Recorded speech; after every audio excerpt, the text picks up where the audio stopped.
Hey everybody, welcome to the Ration Museum project, stream number 8, 9, 8, I think. So it is August 2nd, 2020, and we're in the museum headquarters. Oh, and wait, that's Nick. Oh. I guess I didn't realize he's in the background already. So Nick, everybody, Nick, he's the first in-person volunteer. He and I work together in our day job, so it it just naturally, bit by bit, he started helping out with all kinds of stuff. So here we are. We're in the midst of a cataloging session that's been going on all day. That's starting to get a good rhythm. So we're going to keep cataloging, I think, is the idea, and keep checking in with the stream as we go. But we're going to be rambling and cataloging and trying to figure out what goes with what as best we can. So it's been a fun day. There's just all kinds of stuff, and we're getting to take it out of these crammed together boxes and put it into labeled. Well, for now they're all just temporary. We're not certain everything will stick yet, so we're putting it into rough collections and throwing post-it notes on them. And then as we go, we'll refine that. And then when we know what we're going to have, Nick brought in a label printer, and we'll get that hooked up and start printing out, actual collection information, maybe even barcodes. I don't know. We're talking about trying to make it as easy as possible to see what everything is, and also trying to keep from needing to open things or lift or interact with things until you really need to. So there's a lot going on there. But howdy Xeno Saga, JWMRE. Howdy, Maryland. Good to see y'all. This is just going to be a pretty active stream, so I hope your Sundays your Sundays going good on all accounts.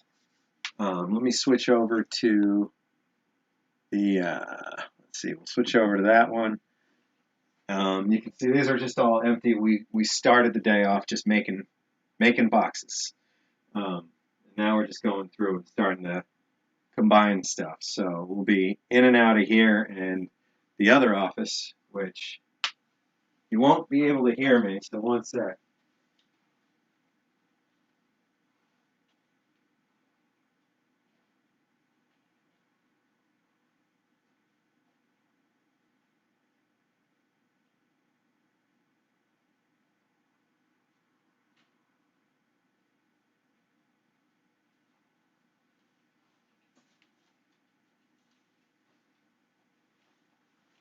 All right, so that's the that's the state of the office at the moment.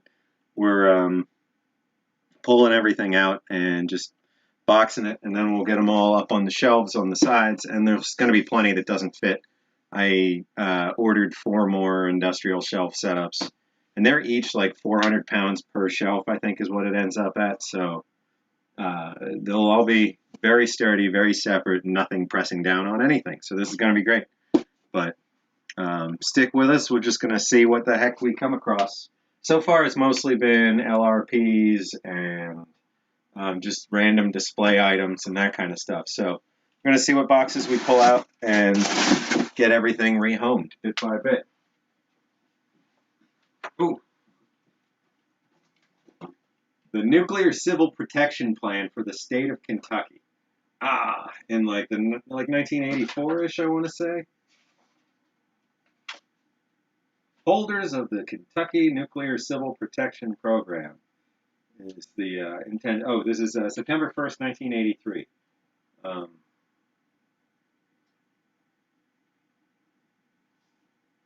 This is a update memo.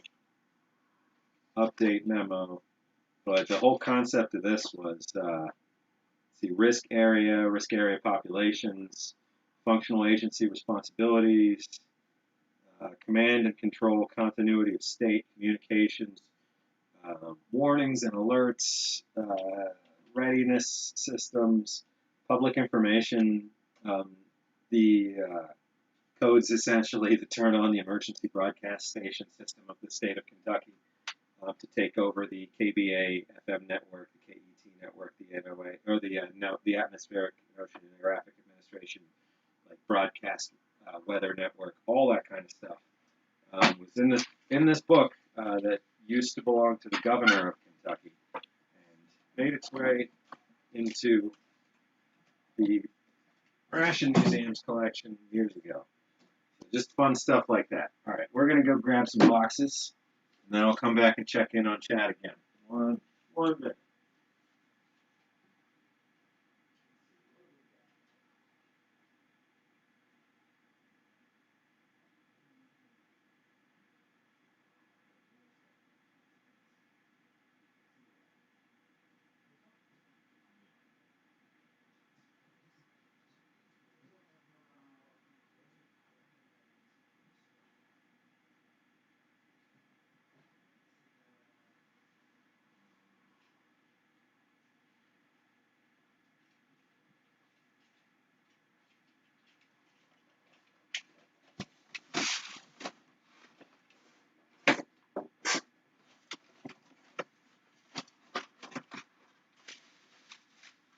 Oh.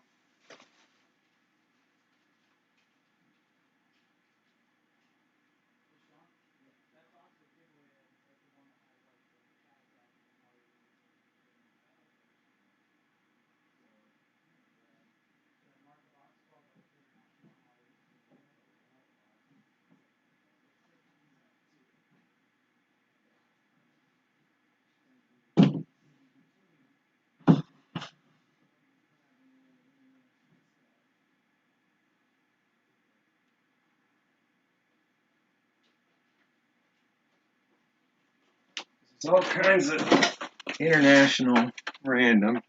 Well, hello. Let's see. So, welcome Kaylin, and anybody else that's joined since I was last actually addressing chat. So, we're just doing a breakdown and reboxing day, and trying to make things less of a confusing mess and more of a orderly, sorted, structured, labeled collection. So that's prior to any real cataloging. We got to do stuff like this. So there's a lot of stuff in here. Hey, Sanka. We were just talking about that the other day. You do see some Sanka. It's a taster's choice. It's a Folgers. There's cans and stuff. Candy, crackers, candy. This was a lot of stuff that was in the trip from Goswell. Okay. So we're going to be spreading it out. Okay. For the moment, seeing if we need a couple boxes to cover this kind of stuff, because it's just there's international, there's spare, there's stuff I picked up down there. All right, so this is mostly Russian and Ukrainian. All right, so that's right. This wasn't the set of boxes, Russian Mountain? I don't know. No, that's just a. Forgive Nick. He's not a ration collector. He's gonna learn a lot about rations over the next couple months, though. I tell you what. I've been learning. Let's see. Watching anime. I used to be a pretty huge anime junkie back in college.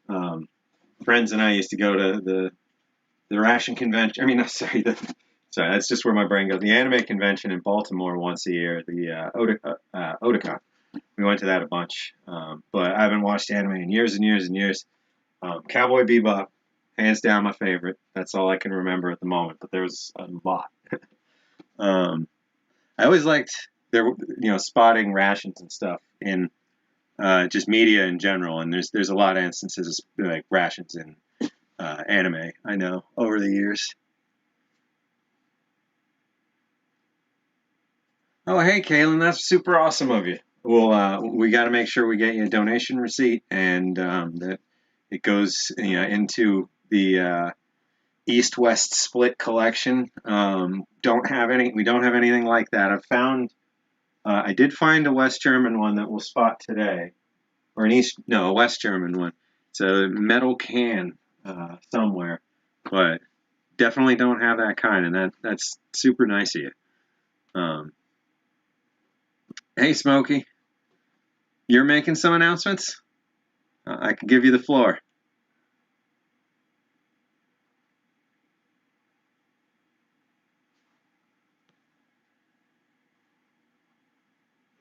Sean, you want to wear this? What's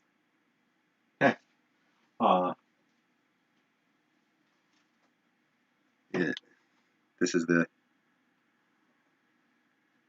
tag from the Doswell Expo. Let's see.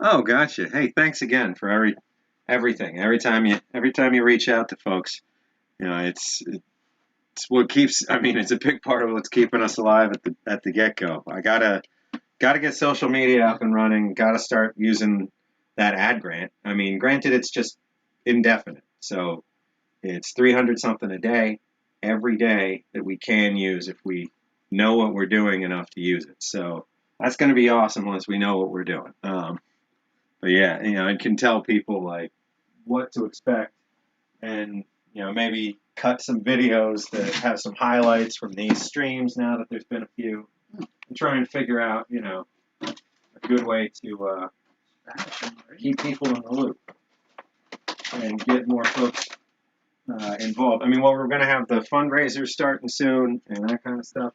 Spanish, Emma. Oh, yeah. Yeah, you just pull it out. So this can go back in. Okay. Oh, wait. Yeah, this is that stack of trays, and this was going to be a giveaway set, and it still could be. This is just a big old stack of trays. And you might remember an episode of MASH where they're counting them and then taking them around the back and just handing them back through to to each other and bringing them back out because they inherited, whoever became the steward for the week or whatever just inherited the last person's missing trays. Pierce was the officer of the day. He had to steal them from the 63rd. There we go. So Sorry. would you put this Back on the shelf. yeah, I thought I had two other ones that were just full of cups and stuff. One of them must not be, if that's what's in You there. want me to peek inside a couple boxes? Yeah, if you would, sir.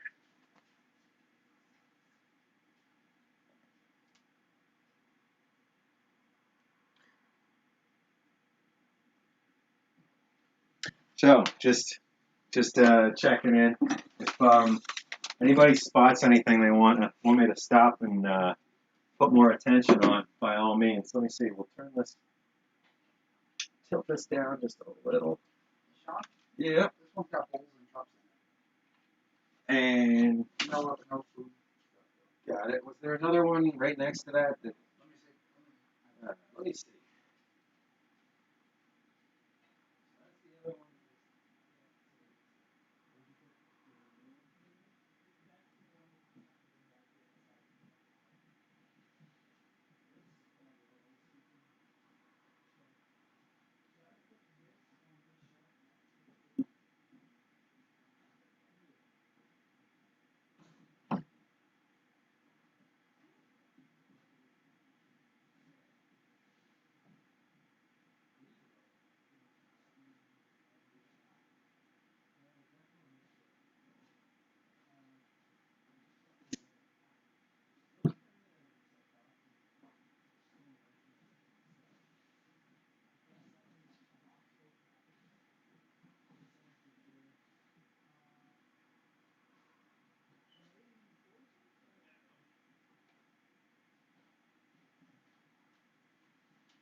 So a lot of this stuff, you know, it's just got tossed in some of these banker boxes so that when I moved.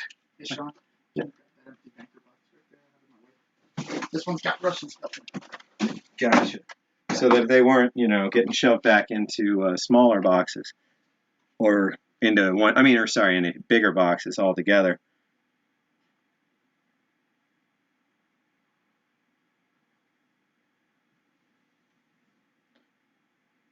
Yeah, you're right. That was the set that I had down there in the display or something. I've got a bunch of that stuff. I've got a box of, you know, enough to make like a dozen more full sets of those with the Melmac cups and bowls and the little condiment trays and all that stuff. And a bunch of the silverware somewhere.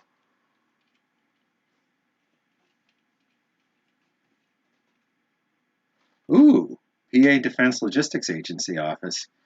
DLA is going to have some good records. Going to need to get liaised with a lot of these groups over time and figure out, how we can share records and what I am and am not allowed to put out there, that kind of stuff. That's my favorite one right there. The Italian. Yeah. Let's see, got a lot of varieties here. We've got these boxed IRPs, if I recall. That's these. I guess that one's the bigger one at the moment. You need me to turn this for you? No, that should be good. Wait, you guys can see stuff, right? Yeah, you can see stuff. You're just behind the boxes. Right, that's fine. So, got these great big cardboard box IRPs. We got these like police. I want to say police rations or prison rations. The blue ones, the Emercoms. Those are just emergency command, like practically. I want to say like civilian. And we got two of these. And then these are different varieties. We got two different varieties of the camo rats. These are all right around that era, like 13, 14, 15 stuff. So they're probably all beyond where I would consider them super duper safe. But and then we got the Kazakh one, we got the Ukrainian one. What do we got up in here?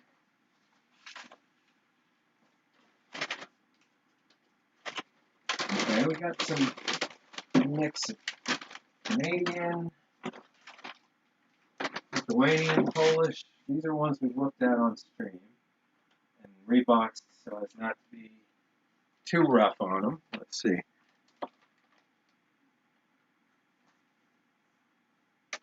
And welcome, by the way, Fred and Gail and James and who else has joined since I said introductions? I guess that's everybody who's talking at least. But howdy, y'all. Sean, Welcome. I think this is Slavic. Where's it from? That one is Slovenian, I believe. Yeah, it's definitely from one of the most. I don't know how. No, It doesn't say it anymore. I think it's a Slovenian ration. Ah. Right. It's definitely written in like Slavic language. I just can't tell where it's from. Slovenian, right? Slovenian menu C. I can't remember.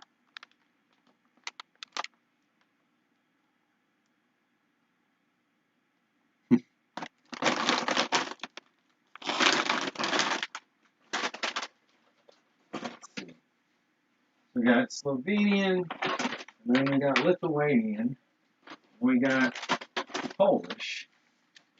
There's some differences for you if you want to see what the language differences are. I don't know.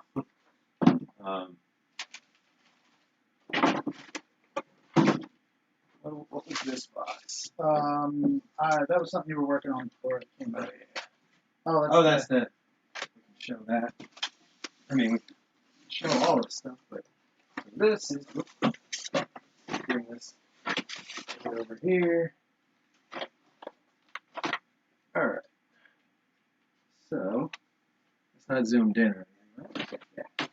So this is just a bunch of radiation detection equipment. We've got a big old scintillator, which is a particular kind of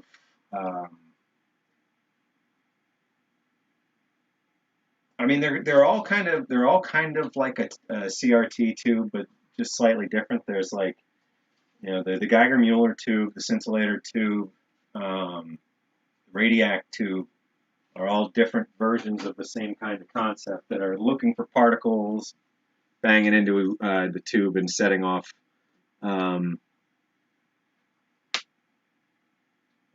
setting off the reactant or whatever it happens to be inside. Scintillators you could put back through the oven and recrystallize. There was something crystalline about the way they work. And then these are ion cloud chamber ones. This is a two-parter that you could connect, or you could keep separate and run a cable.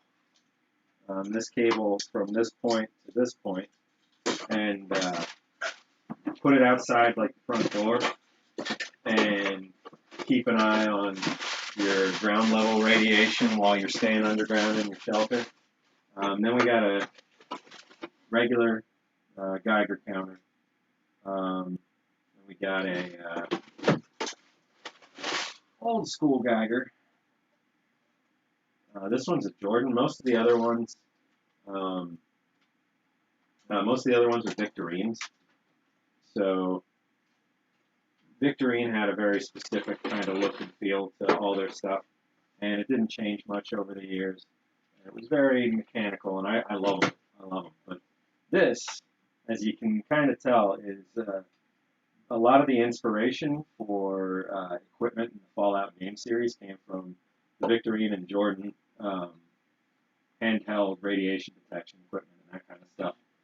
Just a lot of the aesthetic was based on these kinds of things. So it's just really neat to have a couple. And then the insides of these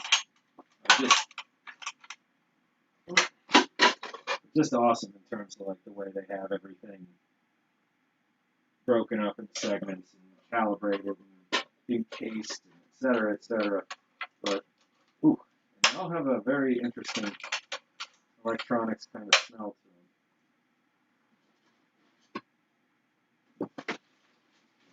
them. But so, Civil Defense Administration overlaps with rations in the sense that there's all the fallout shelters and general preparedness that overlap with, general home rations and food preparedness and all that kind of stuff. So there is a bit of a random aside into that with the museum, but oh sure, thank you, sir. But I think it's one overlapping collection that makes sense. Yeah, exactly. Duck and cover.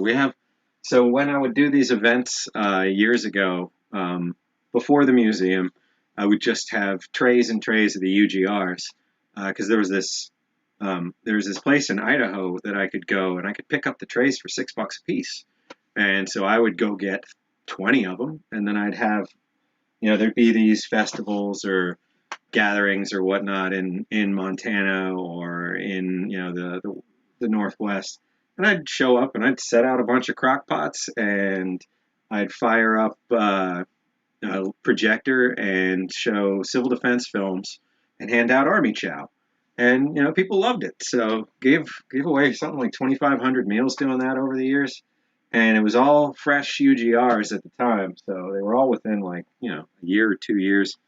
But it was, you get like these, well, we have plenty in the office next door. You get these, 7-pound trays of buffalo chicken strips, and, you heat it up in a crock pot, and hey, it's pretty good stuff. There's all kinds of varieties you wouldn't expect coming out of Army food. And it's a little better than just like, an MRE entree sized up to 18 or 20 portions. There were a lot that only existed as UGRs and still do. So, yeah, I don't know that I'd trust Fred. I don't know that I'd trust any. I mean, I'm not saying I don't know if I trust Fred. I was saying Fred. I don't know if I'd trust any of these radiation detectors to be calibrated enough to know, the difference between a gamma ray and a microwave at this point. But little bit of paint peel here. Oh, that's a shame. Be careful with that old Jordan one. Let's see. So let's box up these Russian ones.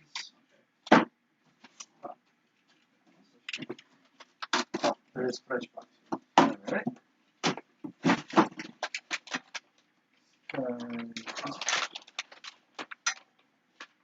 Long ways. Yeah. Let's.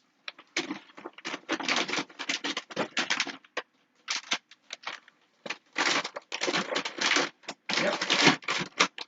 All right. We'll call that Russian box one. Russian box.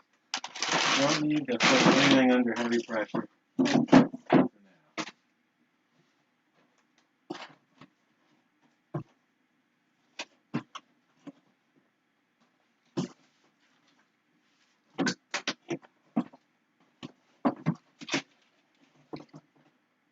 Is there more Russian stuff under this? Or no.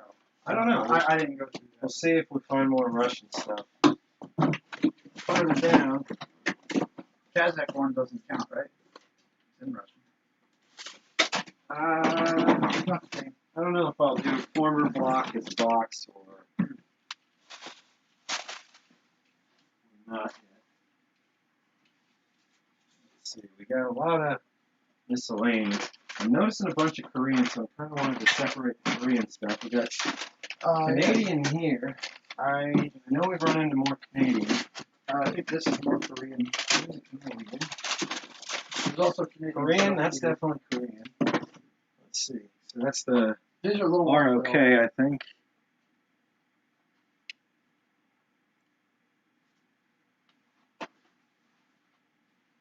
Yeah, there's some stuff monitor-wise that you can take a risk with, but if I was talking gamma detection, I'd want it to be pretty accurate, This one's like, I don't know if that's a veneer peeling or the actual package itself. That's the package itself. This is an older bibimbap. Made by Shalom. Made by Shalom. Let's see. Oh, okay. So there's one of those right there.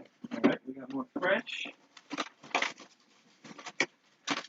We got 2009, 2009, 2012, 2018. Oh, wow. 18? I must have bought this. Oh, no, this was used before 2018. I didn't realize how big the Italian one actually was. It's like The Italian one is like 33% of the box. Yeah, it is a huge, huge ration. I mean, there's all kinds of That's stuff. awesome. I know we have more Italian, so we can put that box to the side.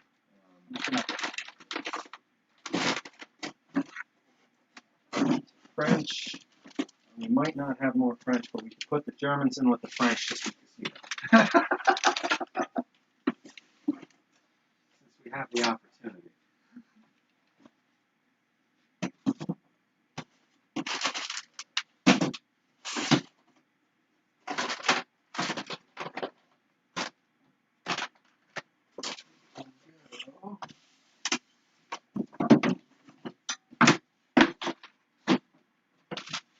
Wait, no, these are the oldest bibimbaps.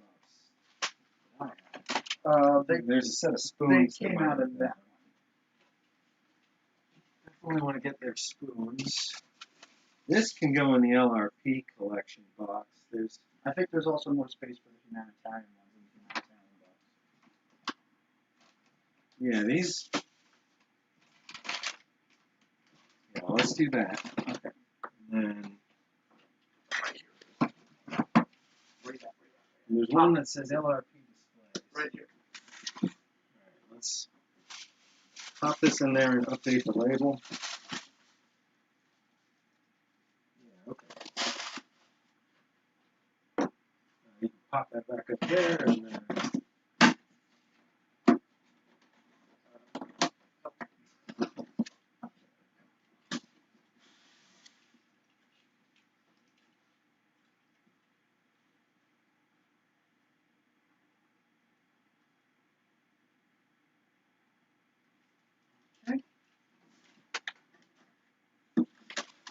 So, got a mix of things. Korean, awesome Korean. Canadian, Korean, Chinese.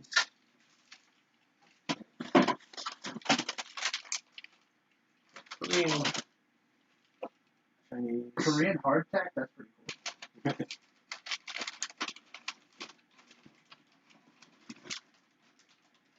Yeah. Black Dog Bob, MRE. Remember those? French.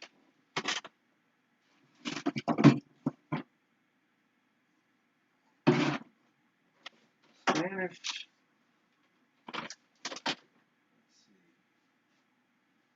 Alright, coming around, checking on chat.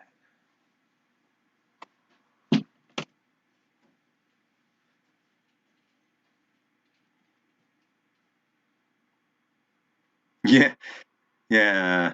What, Bruce Banner or I forget which one was in the actual original name, Bruce Banner, right? But yeah, he had to spend quite a bit on shirts in the end.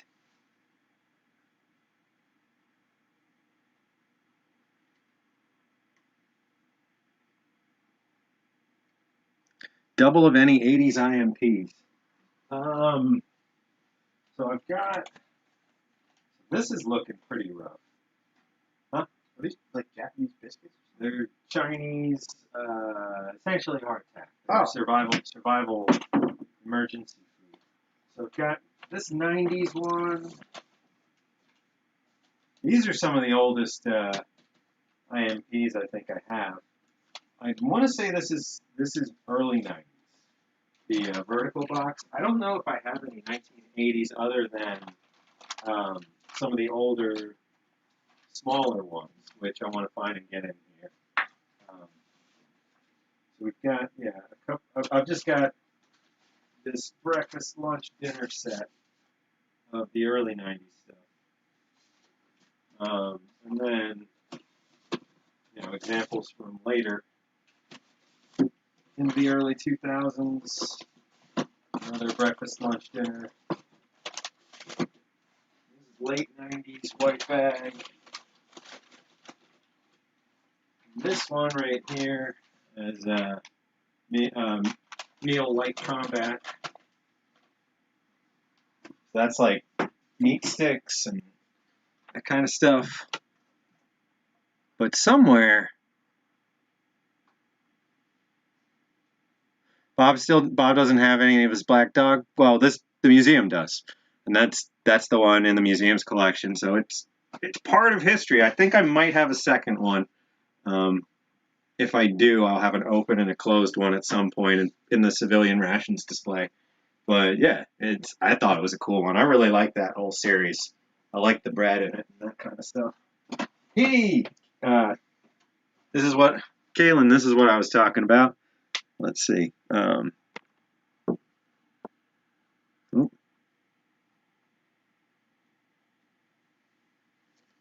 It's like this shrink-wrapped metal brick that's got 6 tablets and 36 something or other.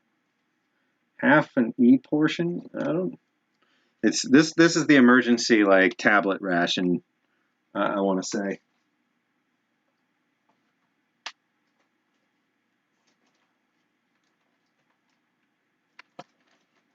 Let's see. So.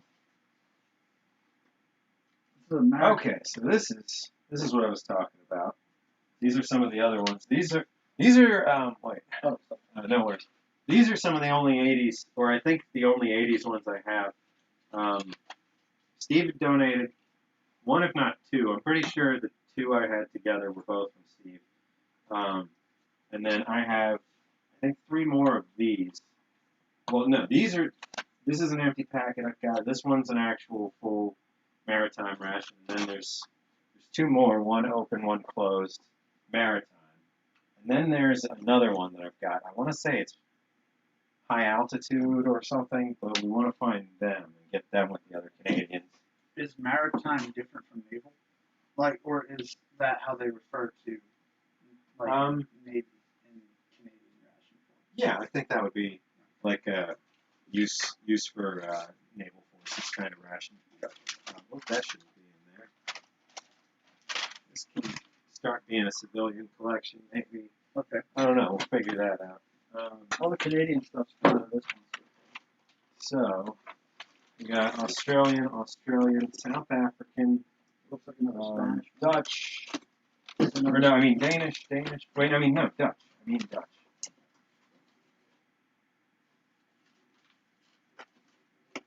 Yeah, this one's Dutch.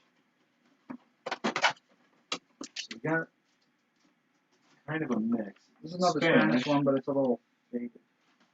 Yeah, some of them were really hard to read. The red on. So this is just another random assortment of international. Okay. So, I'm not sure. There might be more Australian out and about. Let's put this down next to the Italian. And we can put maybe for like Canadian, Australian, English, like UK box or something? Canadian's almost a full box. Okay. French is almost a full box. Russia's almost a second full box. We can put miscellany over here, I guess. So that's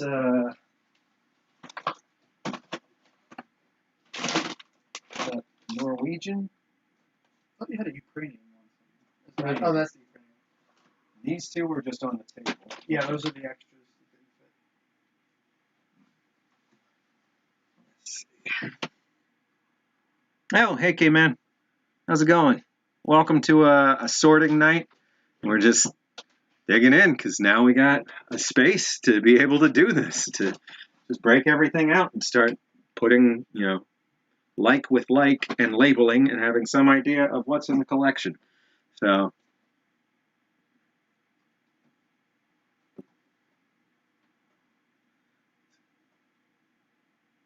yeah, documentaries are fun. I like knowing. Yeah, Gail, I should have said I like knowing, that as I'm doing something or as I'm, relaxing, that I'm also just absorbing a little more or learning a little bit more about, how it used to be or how, it's gotten, how things have changed or gotten better over the years. Because it's just, the more you learn about history, the better you feel about the present, because we're really lucky, just everything about where we're at now. I put the other Spanish MRE on top of the other Spanish MRE. Got it. Thank you, sir. So we can put. I mean, would the Kazakh and Ukrainian one go with the Russian? We could call that Eastern European MRE? I'm almost certain we're going to find more Russian. Oh, okay. I'll wait. But for right now, we can do that. Well, we could put Kazakhstan in between the Ukrainian and the Russian one.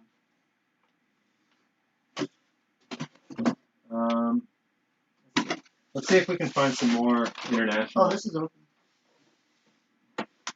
Oh yeah, this is just the handle at the top. Yeah. Should be sealed and yeah. That's all right. These are all, they're feeling pretty good. Yeah. They're not feeling swelled. We'll be right back. Just gonna grab some more boxes.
Occasionally get my hands on. So I tried to get as much Russian stuff as I could while it was available, because you never know. I see a lot of the ones available online are the white camo Russian winter. I mean, I don't think I've seen them yet, so pretty I'm cool. certainly not up to speed anymore. Like I'm gonna need to take some time to get back in the loop on a lot of things. It's a little Spanish. It is this is a 91 extra. I think this is the emergency ration. These are regular rations. So that's gonna be like compressed food. Feels like something's dusty or crumbly in there. Oh, that's fine. Okay. So, Tis another Ukrainian one. all right.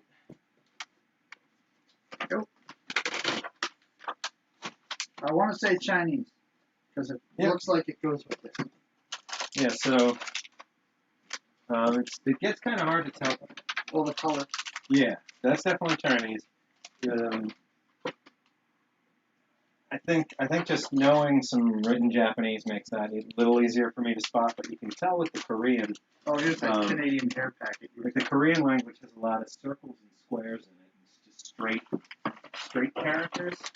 So like this, you know. Yeah. So that one's easy to spot. Chinese and Japanese are a little less. That's the air Canadian. Okay, so this is a supplement air. Let's see, let me bring it to this one. Chinese one. Similar, same kind of thing as that little MR or the little maritime one. This is another Chinese one. Whoa, this is.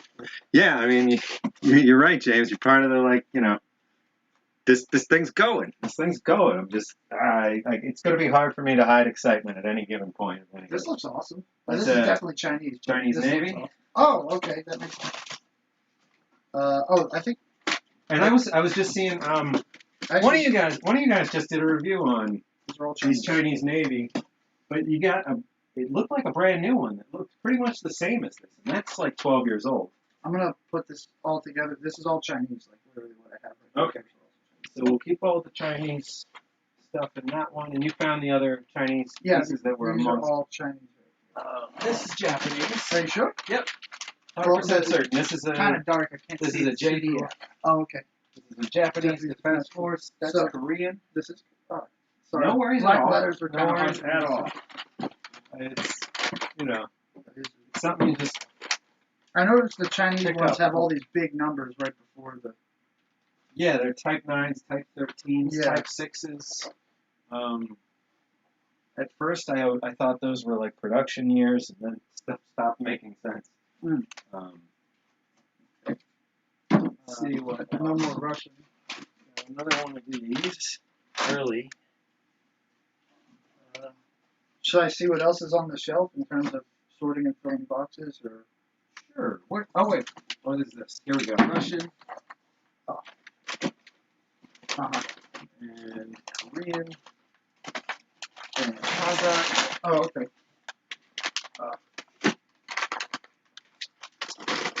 Yeah, let's do. So we have a lot of Let's do Kazakh and Ukrainian. Kazakh and Ukrainian. That'll Should fill a box. Yeah, that definitely will fill. I think there's a third Kazakh somewhere, isn't there? No, not right now. Okay. Sorry. No. This is Lithuanian.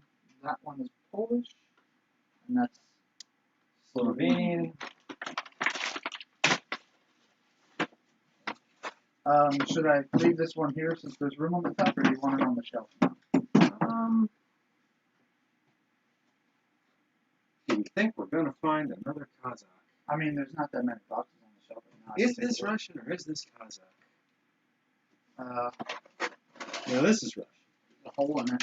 Yeah, it's just a foil layer over the. It's definitely like Russian. Yeah, that's just Russian. I think. Wait. No, I think that's the meal options. Is it on? Maybe not. Well, I can solve this. I mean, it's Russian, but I can solve what it says with the future. If you translate. Oh, okay, wait. Each one of these here is actually Like, this is a meal, this is a meal, this is a meal. Yeah, but this was just a sheet printed out and just cut. But so we can do Russian to English and see how it likes this.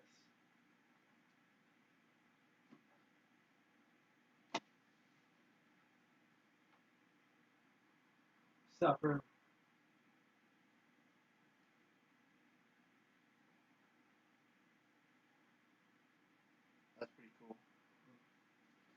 all Catch this right here. It'll probably tell you what it is. canned meat.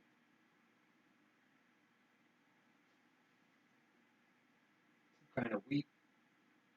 Usually. Pretty much it's going to be boiled groats or something. Fruit drink. Vitamin drug. 2 types of canned meat. Yeah. What does this say up here? That should tell you exactly where it's from. Huh?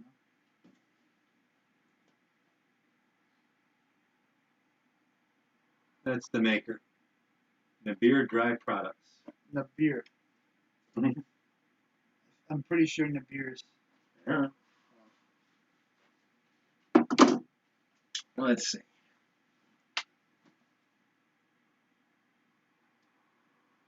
Yeah, exactly, Old Smoky. We're gonna start with just a rough idea of what everything is and breaking it into each case and labeling what's in there and going through and making sure we know just what's what, and then figuring out a good cataloging system where we can add data as we go and keep building on it.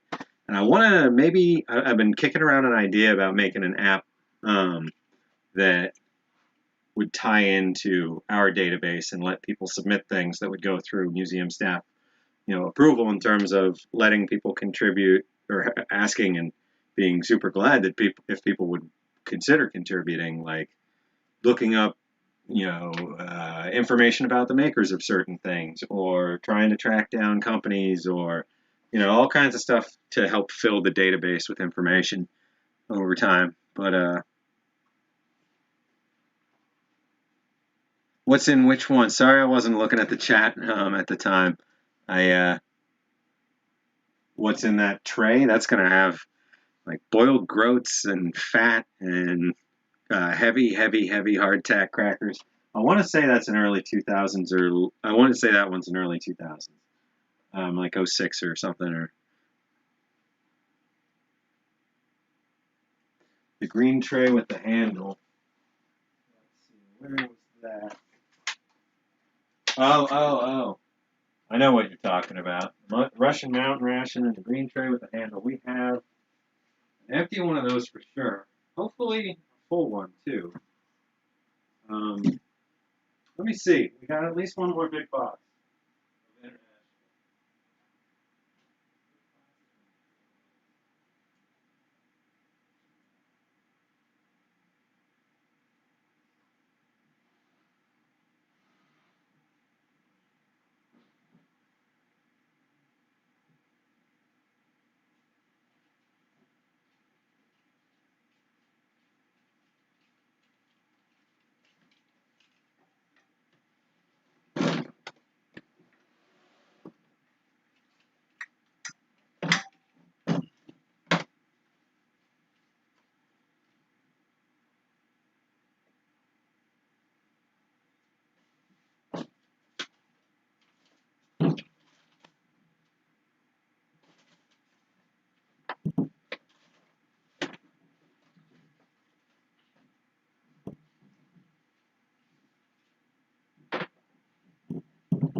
Okay. Wait I need to make some room somewhere. Yeah. Gotta find. Okay, so this I think we'll call. Or wait, or did we say there was Russian in that box? I didn't look in it yet. Okay, so we'll put this to the side. There's a space for you for the moment. All right, chat. Let's see. All right. Tiny little Canadian ration. Yeah, there's the maritime ones are the small ones, the air ones are the small ones, and then there's something else. I'm pretty Big sure. one, Sean. Mountain ration. Wait. Oh, I'm looking for the mountain ration in the tray with the green handle. Hopefully I spot one of them. That's another Canadian. Yeah, this is a modern Canadian shepherd's pie. Oh, this is a good one. I love this one. This German one is open. Yeah, this is. Oh, another Italian one. Somewhat rough. And this could go in the French Yeah. box. Put that there. French box. I don't know if this. I think this is also French. I can't. No, this is that. This is that. I think it was Swedish 24-hour ration. Pretty sure this is Polish. Brick thing. That's a Polish full-size 24-hour SRG too. There's another Arctic. There should be one of those. Norwegian. This is definitely Norwegian. Yeah, right there. That box in front of you. Norwegian Arctic. Right? Yeah. These are accessorizers. Oh. From the German one, I think. Oh yeah.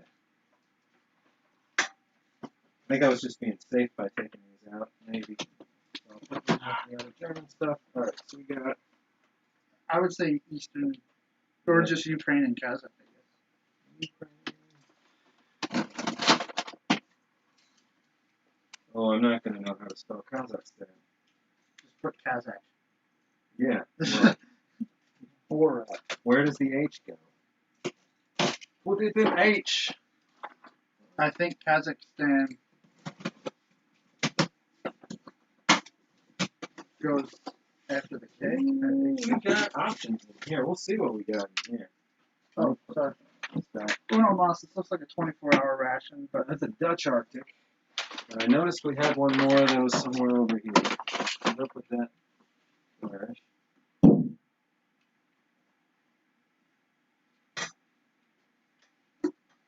oh, okay.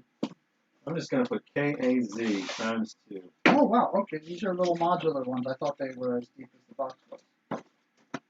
Supper.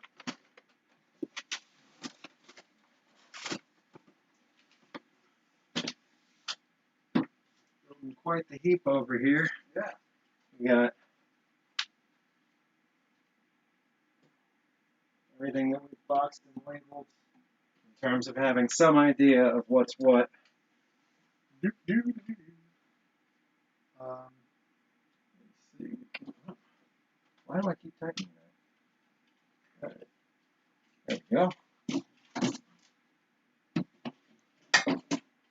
See, Daniel, you're getting it. It's fun, you know. We got to just keep on top of what we have in our collections, or what's the point, right? What's in the little Canadian one? I think I have an open one. Let me find an open one, and we can take a look. Do you want me to leave a couple of these out for you to show? Chinese and Korean might fit together. Huh? Do you want me to leave a couple of these out for you to show off too? Or Let's get them out on the table. And is this also Canadian? They're packaged the same. yeah. Oh, okay. It's all Canadian. And then I'm gonna put the Korean and Chinese together.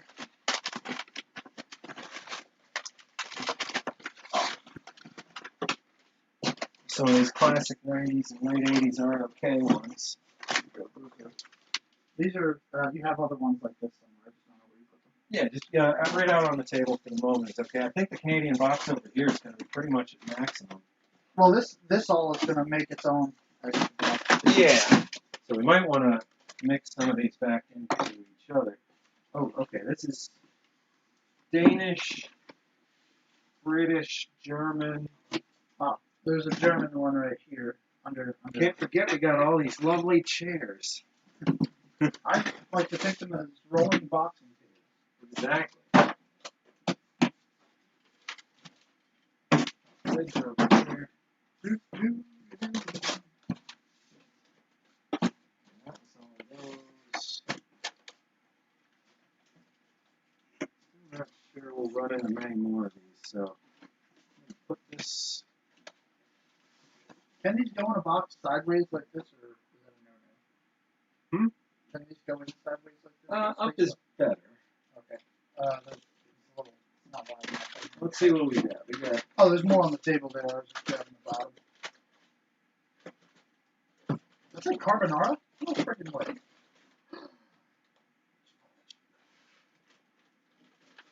Oh, sacrilege, but I'll accept it. Yeah, no, these are fine to go sideways. It's better. Let's do. Yeah. Yeah. Supplemental. Either of these open? No. These haven't opened yet. This Light Nail Combat is open. And this has. Ooh. Man, oh man. Whoa, no way. Wait, is that a European Kit Kat bar? Canadian, French, printed Kit Kat, all kinds of fun stuff. But I'll put that back for now. Wait, actually, I might be able to fit one of these in, but I would imagine you want all these types of Canadian memories. Yeah, I'm thinking we might want them all together over here. So let me give you this one. Yeah, I'll trade you. There's one more. Another lunch one. Okay. Give you that. That. So I don't know if you're noticing that, old Smokey, but I do have a handful of early 90s white bag, red print lunch. These are all lunch, so it looks like I have 3 lunch of that variety. That's something. Might be able to. Oh, I don't know if you wanted to show them this. This is a German one. Oh, yeah. Oh, Oh, sorry. yeah, it's just good old German. You have the Post-its over We got more German right here. Oh, the Post-its? there? Yeah, what's They're somewhere. Everything's like somewhere. Everything's like somewhere. Here we go. Post-its. Canadian This is the IMPs, right? Not IMRs. Yep. It's individual meal packet. Right? Something like I definitely would not know. I trust you.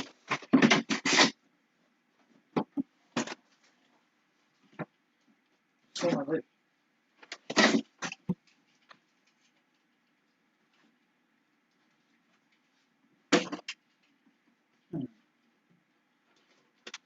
But it's like that. 5 of the 24-hour French. And 1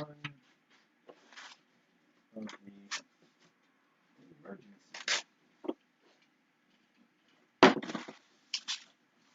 oh my.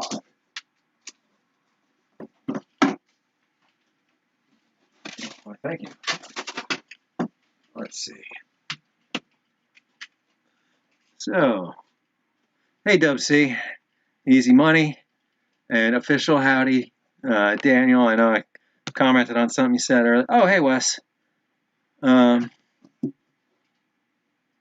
Let's see. Who else have I missed? Jeremiah, howdy. Welcome to the stream.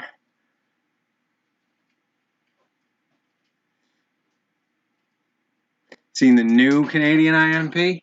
I have not yet. I've been hearing a little bit about it. What do you call those little ones on top, Sean? The maritime in the air. These are food packet survival supplementary. So FPS dash supplementary or something. And and IMPs. Yeah, that's good. And I know we have more of those, so I mean, they're tiny ones. Oh. When we find them, we'll just put them in that box. Okay. You can tag the box for now. And then we got more IMPs here.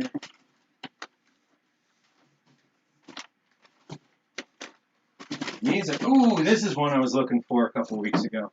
So this has this great warning. Let's see. There we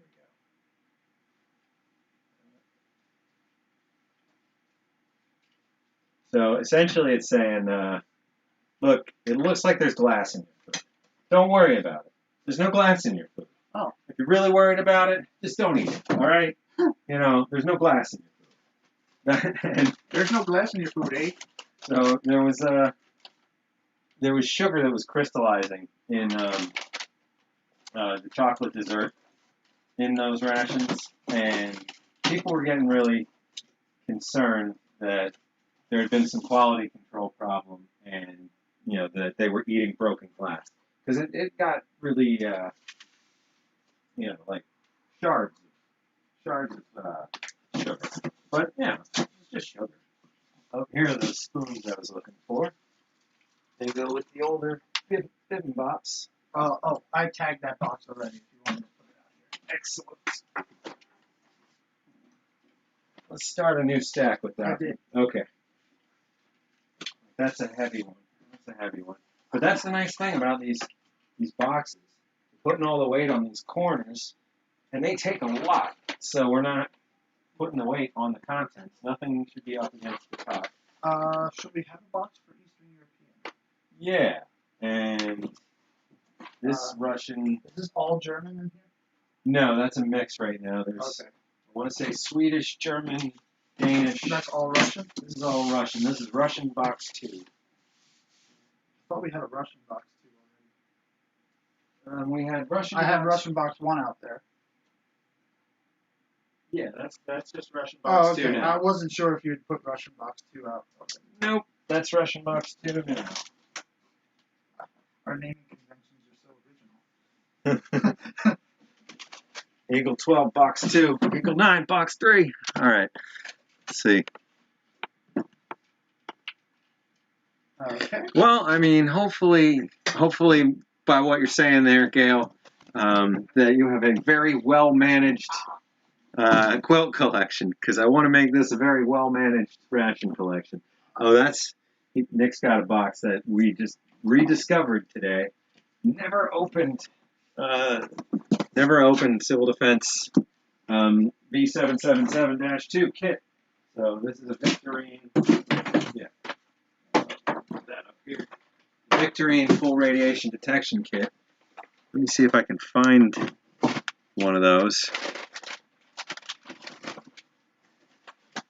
Yeah, I can see the table again. Yeah, bit by bit, there is a table under there. We didn't put this one in the Canadian box. Oh, wait. Is that another LMC? I'm not sure. Yeah, You'll okay. know better than I. So There's a Canadian box right there. Oh, okay. It should be literally the top, right there. No, that's Russian box 2. Sorry. No worries. Oh wait, let's see. Was this the same one? Oh, this wasn't that box. We just must have put it to the side because I was looking at it. Mm-hmm. Got it. No worries. So that bin's empty.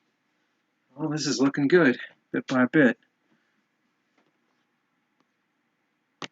Sorry if I'm. Oh, hey, welcome to, or thanks for the subscribe, Easy Money. Let's see. Oh, I can't remember if I already asked you where you're at in northeastern PA, Jeremiah. I grew up in Ricketts Glen, pretty much in the park. I forget if you were the one that was in Nescapec or Nanacoke or something. Hey, Sean, You're in Nescapec, that's right. Okay. if you want to take that Dutch MRE out of there, that 24-hour Dutch ration. You found another one? Well, no, but I was wondering, we have these Spanish ones here. We can separate them into, like, Mediterranean rations, if that makes it easier to go with the Italian rations. Am I thinking too hard about that? Are you calling the Dutch Mediterranean? No, I'm saying take the Dutch out of the Mediterranean box. And It's up to you. put the Spanish with the Italian? That might work. I think we might have space there. Yeah. There we go. Does that make sense? That makes sense. If I'm thinking too hard, you can stop me here. It's quite well thought, I think. And we can put this Japanese with the other Southeast Asian We have some. and Asian. We have something that can fit here. I just don't know what. Well, we want something that makes sense there. Is there a Portuguese ration? Portuguese. Even a regular French ration would probably work out pretty well. We still have space in the French box for more French. There can be a gap. Okay. Everything doesn't need to be crammed in together, so I am fine with there being a gap in that box. Gonna put Italian. We've got these Australian entrees.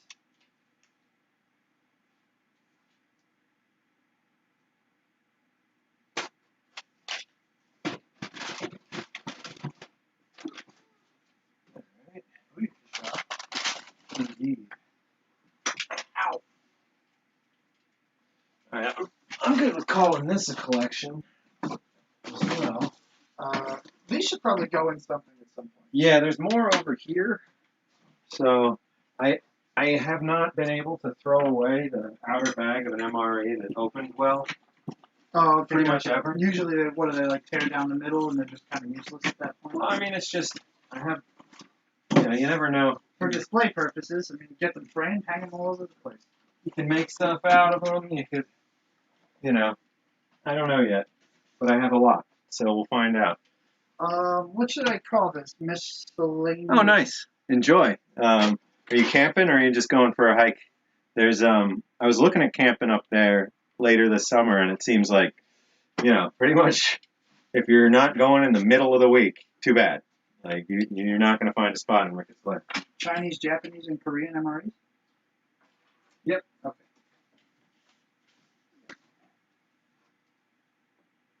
Oh wow, we are making headway. Yeah, look outside. Like, look at that thing. It's grown in quite a few hours. Yeah, he's right. I mean, it's looking pretty good there. We got, I don't know, we got 22 cases of stuff figured out so far today. And then some stuff's going back into the office, not much. Just because it's nice to have a pile to look at as you go. Yeah, I always loved, like Ricketts Glen has you can rent the boats. There's a bunch of islands out on Lake Jean. There's the old dried lake bed. What was it, Lake Rose or something? I can't remember the other lake. But that dam burst before my time, probably 70s maybe or something. But maybe 80s. But I'm not there anymore, so I can spread this knowledge among anybody who's going up there. Go to the dry lake, hike down into the dry lake bed. It's not dry, it's very swampy, and blueberries you would not believe. Oh my God. Bushes 9 feet high, just covered in blueberries. We would take these ice cream buckets and just go and just shake branches, and get, another layer, and then go to the next one and just go through and kind of rake through and pick out the leaves. Oh my God! Like once or twice a year, we'd go make a run with my grandfather and like me and my brother and sister, and we'd come back and it would just be pie making season for Grandma and preserve making season for Grandma. And then my mom would always keep a bucket or so to make stuff for us around the house, and it was a good time. But holy heck, if you haven't been to that dry lake bed and been down in, around this time of year is actually perfect. August, the beginning of August, that's when you want to be there. So one of the big loop trails, right where you start out, there's like a drop off to the right when you're on the upper part and you're starting in and heading towards the falls from above. That drop off to the right goes down into that bed, and you'll see people have made their own like convenience trails that go down there. Well, I mean, it's been almost 15 years since, maybe even more since I've been there, so I can't imagine it's, unknown anymore, but there was just, there's no way everybody was going to pick them all. There was just so many.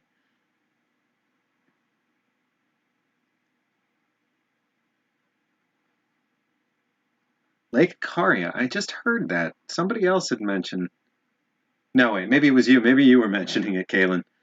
But let's see. What else do we have boxed up? Well, you just brought that stuff in. It looks like there's another humanitarian MRE. So this was partially display, so I wanted to mix that with that other box. What other? This? one, no, that one that had some display stuff. Ooh, wouldn't eat this anymore. What is that? Western scrambled By the eggs. way, but should it's- this have gone in the radiation detection box? Yeah.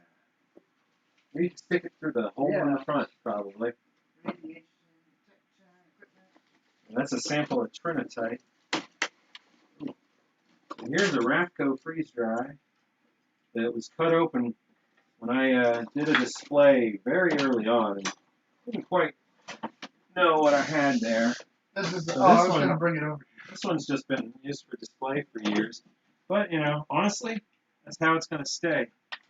What I love, okay, so this chicken a la king is one of the closest things to, like, the space food cubes that you're going to find. Because this is cubes of chicken a la king. I mean, it is pretty much the same thing as the space version of this. You know, here's a compressed oatmeal cookie bar and a granola bar. Here's another oatmeal cookie bar and granola bar. This is probably a fig bar. No, wait, chocolate candy bars. Oh, so this was an interesting one. Orange beverage. The white spoon. Everything's very winter. I'll put that down there for a moment.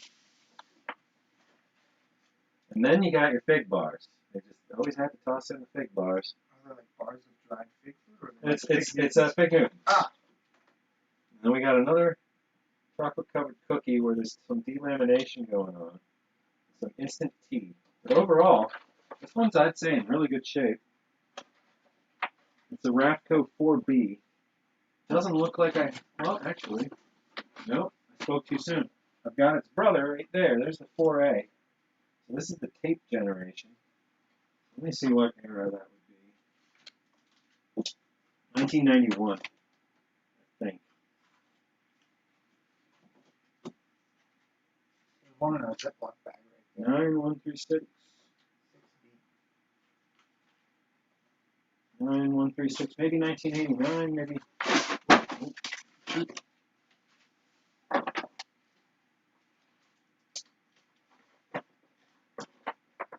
Yeah, I think this one might have actually been 1989. It might be a 91 with some of the components. I'm not certain on the dating for the candy bar here. 911711. So actually that one I'm really not sure how to read that. At first I thought it was 91, but I don't think so. Everything else is 4-date code and starts with a 9, so it's probably packed in 1989 or packed in 1990. That's a 9051. So the chicken a la king is 1989. Everything here is 1980. Oh, sorry. 1989. We'll put this in that way too. Yep. And then this is really beat looking warning. Oh, I think I remember what this one was. I think Steve might have gotten this and it wasn't in great shape. So we're going to see about salvaging some of it for the museum. So that's still sealed up. I think that's what that might have been. I'm not certain. But we have a bunch of RCW stuff here. That's open. Be careful. Oh, all right. So this is something that happens with a lot of the older Rafcos. Or I mean the newer Rafcos. The older Rafco is the type I was just showing. This newer Rafco, the plastic is just super brittle. So I have another one somewhere around here that's just a folded up collection of broken bits in terms of the original plastic. But here's a later Warnick. Here's the same era Rafco as this, the other piece, but it's in better shape. This one has had a bit of a shatter and a seam crack. This is sealed. I just don't have room in this That bag. can go with that too. Yeah, so each of these we've got an open and a closed Oh, okay, I get it. of the same kind of thing. And then we'll put this sideways. put these two right here. And this can be the open version of that anyway. Display items open. Open and closed. Yeah, it's alright. So we'll put these in there. These are pretty much modern meal cold weather entrees. We'll put these in with these other. So we'll want to say what they are. So put this. Let me just write up the tag for this. Okay. Are there any other boxes that just say display items? Because we want to say what they are. Not sure. We got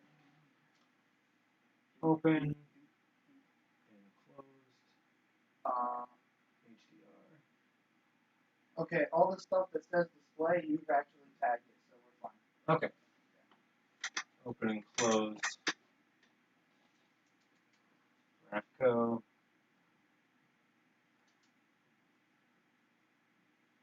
Open, closed, right away, which is still Rafco, but labeled right away. I'll put it as a distinction there. Oh, I'm bleeding.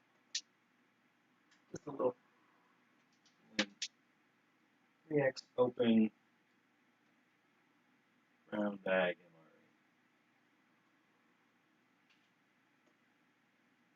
MRE. Can you hand me that bit over there? Yep. Thank you. Thank you, sir. All right, let's see. 89 for sure, yeah. Yeah, definitely not 99 with a Rafco with that writing on the package. Oh, and yeah, no, they didn't make a 90. No, that's an 89. Exactly. That type of Rafco, the Right Away Foods Company ones were 1996, and that's the, Right Away Foods Company of McAllen, Texas is Rafco.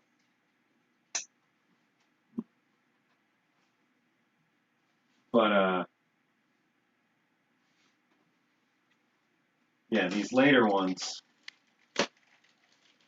and Warnick is Right Away? I can't remember. Warnick's also in McAllen, or they became Warnick. I'm not sure how that all works out. That's the kind of stuff I gotta figure out and fill the gap in my head. I'm sure there's plenty of people who know that missing history.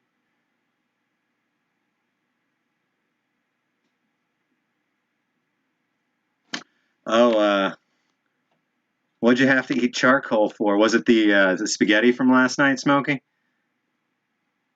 Oh, and the cheese. When you ate that cheese, man, I'm skittish about old dairy for sure. I used to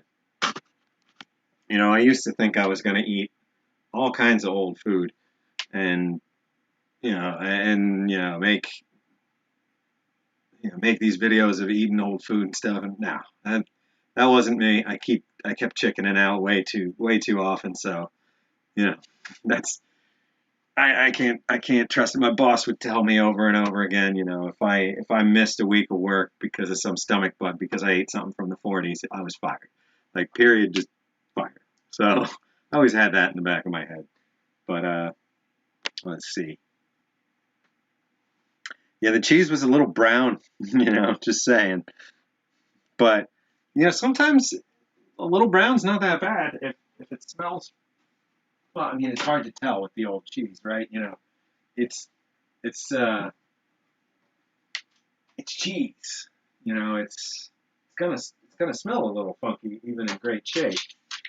So, I don't know. It's always a tough one. I've eaten the cheese going back to like 84, 83, something like that. And yeah, sometimes you get lucky. But thankfully, I've never gotten like badly sick from any of these, and I haven't eaten old stuff in a long time, like really old stuff. Occasionally, I'll do the old crackers or the more timid entries into that.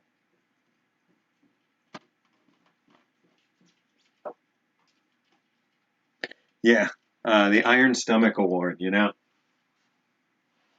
I need to go get more coffee. Let me leave you in Nick's capable hands. He'll do a dance for you. I'm joking. Say hi. Tell them about Hi everyone. Been helping Sean with this. I'm a big fan of history. I used to do a competition called National History Day. So hopefully in the future I'll help you guys make, I'll help Sean make some awesome documentaries for you guys. That night I pick things up and I put them down. So that's it.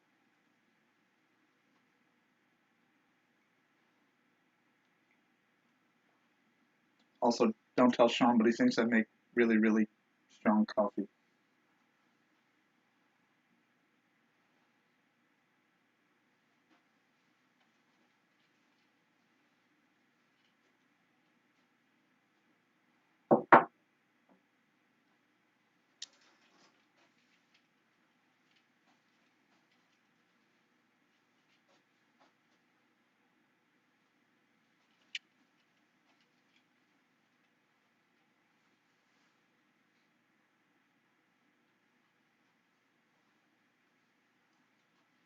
quite a long trip down there.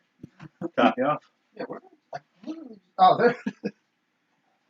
That, and also remember to be careful right here. I almost just fell into the wall because there's a gigantic lump right there. So the floor is a little lumpy here. Yeah, the floor is a little lumpy. That's all right. All right, let's see.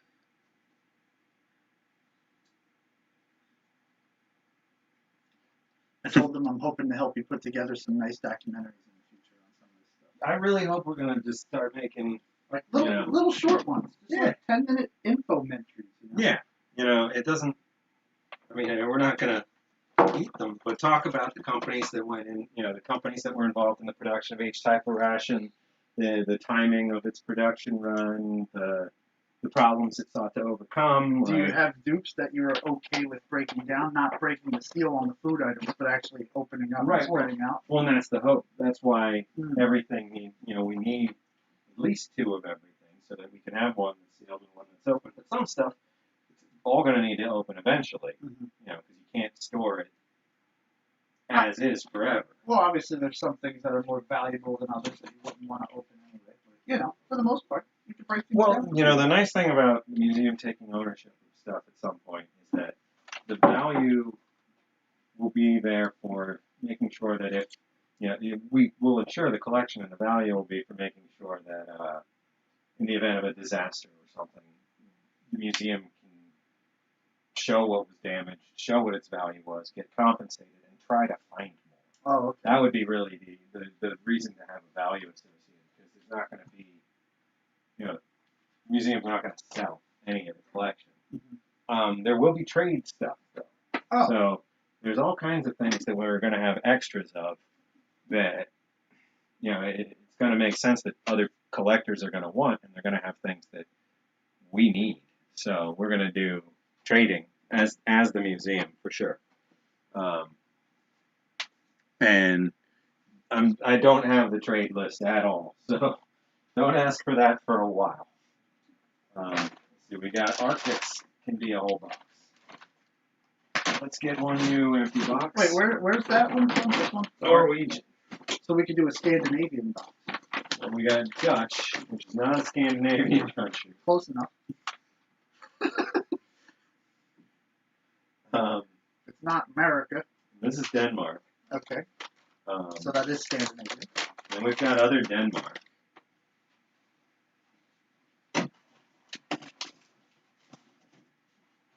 Over here, and we've got that Swedish. Yeah, we can do Swedish. cold places. Cold places. What's your organizational scheme? Well, if it's cold, We put it here. we put it in box number 16. Okay, this is Danish. Danish. Like how the Danish made pasta bolognese. Is that also Danish? Swedish? How could you tell? Because it's like it's straight out of IKEA. So you tell me it's got a bunch of screws that don't go to anything in it? It is a. So I'll tell you, there is construction involved in the consumption of this ration. Of course. Here's your brand new box of the Let's put that. Yeah. Actually, should we wait till last? no, this is a sturdy box, and these are all empty lightweight things. No, I can go in that same corner. Right I here. just wanted to make sure it was facing correctly. Here's your box of affordable Swedish crap. These would fit snugly on top of this square one, but it's a little. This is the same as the other one. Oh. So maybe we stop there. Okay. And then maybe these go in a different one. So full places. Oh wait. Yeah. All right. All right. Take Denmark out of this mix. Messing it up, Denmark. And then we'll put.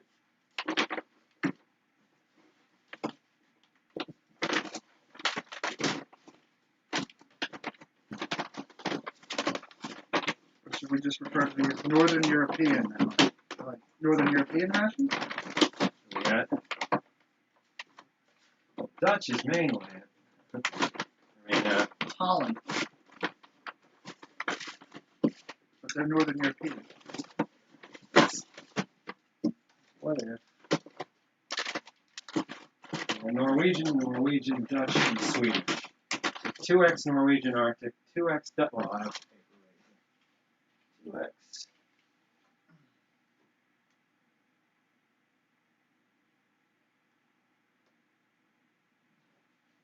I wonder if is it Norway or Sweden that makes, well, Stroman? The rotten fish product? Yeah. No, surströmming is not something I. Old Smoky, have you eaten surströmming? I'm just saying because it's it's canned and sealed when you buy it. Perhaps they've thrown that into an MRE for their troops or into some sort of ration pack. The Scandinavians have a lot of food items from other countries. They're like, yeah, we're not known for the cooking. Go. Gotta go in the middle.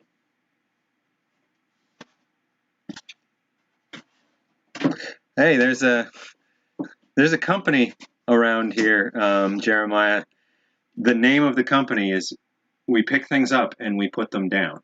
And I hired them to move me from Manayunk to South Philadelphia almost 2 years ago. I had boxed everything, and I still had a really bad back at the time. It was before I started losing weight and not being afraid of lifting things. But I was looking through the set of available moving companies in the U-Haul app, and I stopped. I'm like, we pick things up and we put them down. That's all I need. That's 100% of what I need. I'm hiring these guys, and they were awesome. They were awesome. I can't remember their name, but if you're in Philadelphia and you need movers, there were these two guys, and they go by in their companies. We pick things up and we put them down, and they're just awesome. They work really, really, really hard, and really nice folks. What's next? All right, so we got Dutch, That's got like a stain on it. I don't know if it's leaky. or it could have been something else near it was leaky. Yeah, that's right. I checked, and I couldn't find anything Oh, okay. in the Something box. else So must this have was in a leaked, yeah. box with something else. That's all. That's Dutch. So this is Dutch. Okay. Pac-Man is Dutch. But we didn't necessarily have space in that other Dutch. Or did we? It's right there. If we wanted to swap out the Swedish. I mean, we could set something on top, maybe.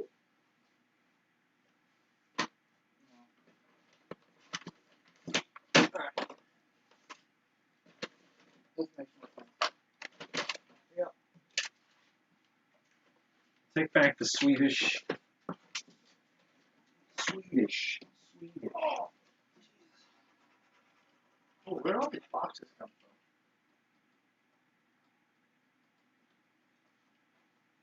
from?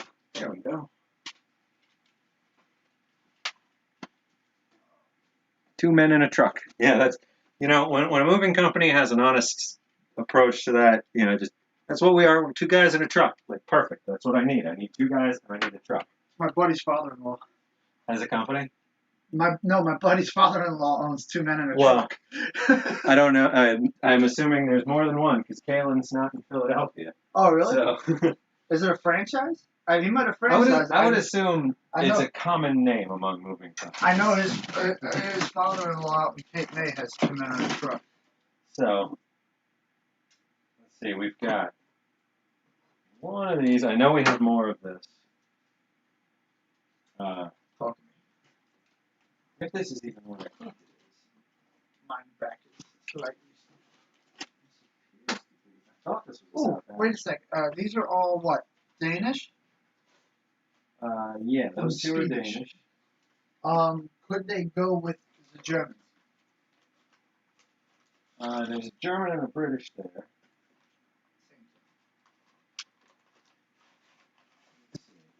Yeah, I don't see why not if they all fit. These are 1992 and 93. Explosives. I believe this one is South African. I just wanted to see if I could find anything with a name on it. Bottom of the box? No. No, nothing. South African? South African.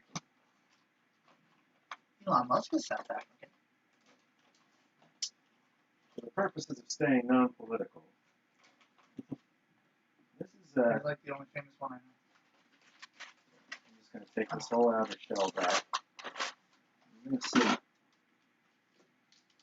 you got fuel tablets for cooking. Those look like they've seen better days. Everything in here is a little rough. This is a confection. This is, I mean, honestly, this is in great shape. Whatever. Darn. This has to lay flat, correct? Like it has to lay like this. Yeah.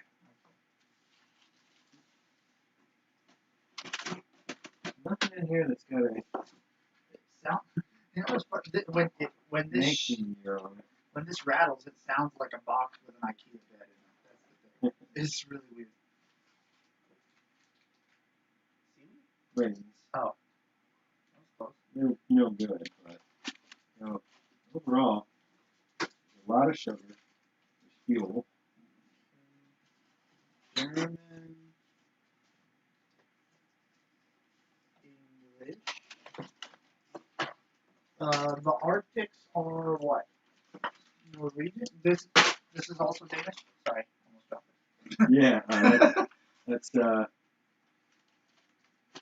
actually, or that might be Norwegian too. Procost. Procost. I'm pretty sure that this has got to be Norwegian. Just because of the colors on the package, the like blue, the navy blue and the red. I mean, Maybe I'm dumb. I should stop trying to figure this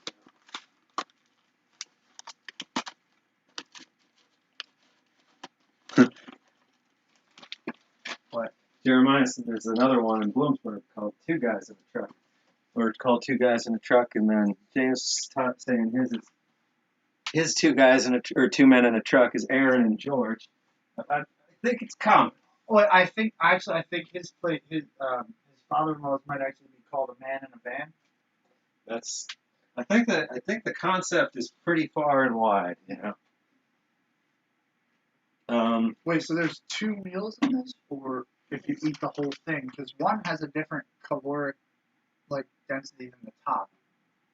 One says 3,800 calories, the other one says 5,300.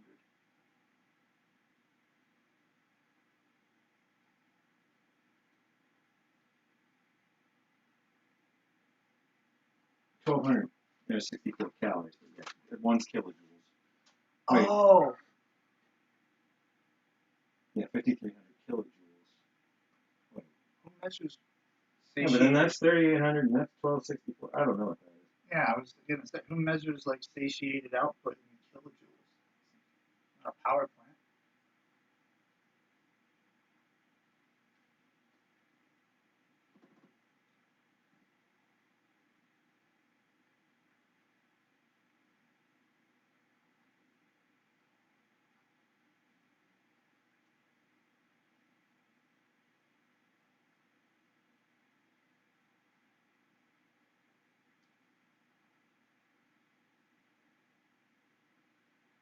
Yeah, this is Norway, I think. It's got like the colors of those packets in there are like typical of the Norwegian flag too. The blue, super dark royal. Oh, I'm sure somebody said something by now.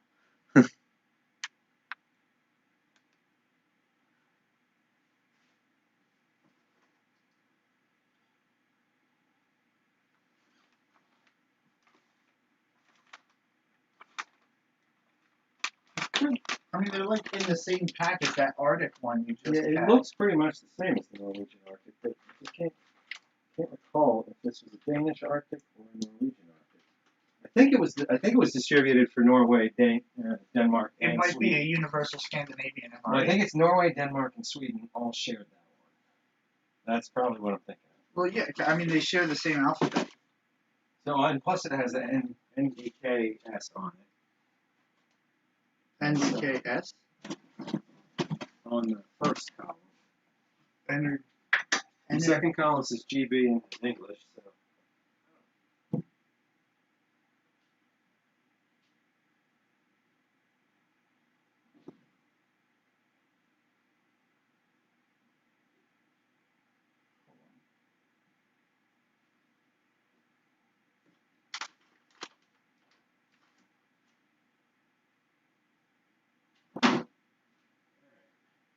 Very early on, there were some MCWs that. Did the Wi-Fi go out? I hope not. Am I still online? Yeah, I'm still online. Oh. I think. I don't see any dropped anything. No, we're good, right? Oh, Okay. how did I get kicked off the Wi-Fi? I don't know. Now I have to put a password in? Oh, wait. Yeah. 124 basement is gone. Oh, that's on the far end. Connect to this one.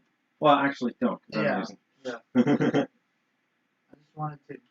I wanted to Google this. Plus, right it here. crashes all the time. The one on the other end. Oh. I'm replacing all that equipment eventually. I just wanted to Google the name of this and see what country it comes from. The brand. Let me just appeal to the stream. Gimsoy. Well, Norwegian or Danish Arctic? I think Norwegian. Old, like or 2010 or 11. Or Swedish?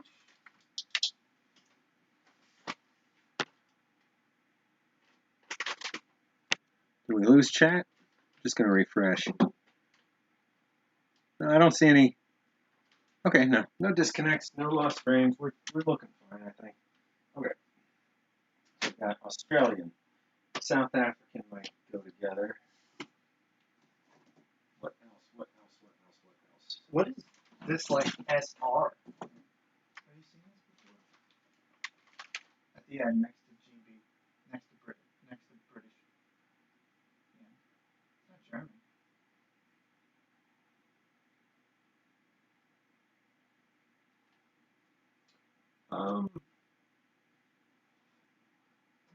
I don't know. I'm here to learn. Okay, so that we've got German. Did we have another German? The gray box? There was a gray box. I think that's it on the bottom. I thought there was a second. There was one There that is. was like slightly open. Yeah, and then there was a box of. Okay, so this is a classic British. Somebody was pointing out in the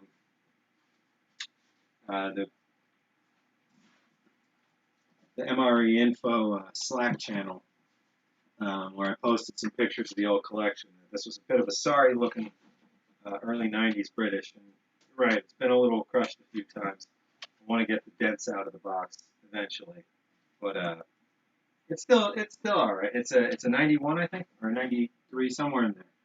I think those are the extras that went with that German. Okay. So that's all that. Do you have a lid? I do indeed. Is there anything else we want to go in this before? Let's call that. What's that? Yeah. This is West German. Should it go 19. Or wait, no. This is This is West German. Wait.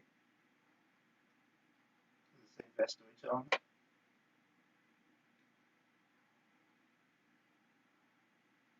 This is 1990, or is this good until 1990?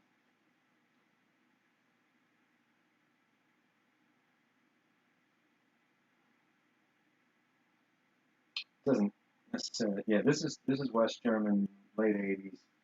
Don't know if it would fit with. Well, yeah, that can go with that. Yeah, that can go with the rest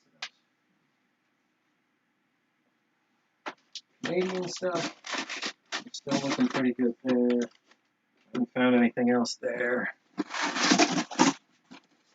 This is all space. Wait, West German is American side? East German. Yeah. Okay. Soviet side.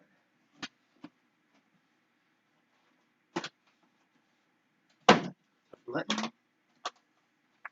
That is curious. I wonder if it is like 03, 1990 or May 03. I think it's good on two. How much? This is not metal, by the way. It's plastic. This is a plastic container. You're crazy. Am I? Yeah. I was just thinking a metal container would have a beveled edge so you wouldn't cut yourself in the middle. Well, welcome to rations. You cut yourself. Oh, okay. A lot on the old ration cans. I'm sure folks could attest to that. There's some of these old rations that are just a straight up razor blade when you open them up. Is this good to be packed away or negatory? Yeah, Is let's there more stuff that wants to go in it? let's Do you want call- that German one in here? With the other German ones? the other German one. That thing right there. Do you Oh want yeah, that yeah, too? yeah, yeah. Let's do that.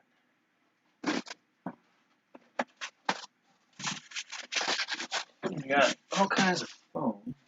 Yeah, I don't even know where it came from. It's just wound up all over the floor. One of the boxes had a ton of foam in it. Oh, okay. Don't under the German.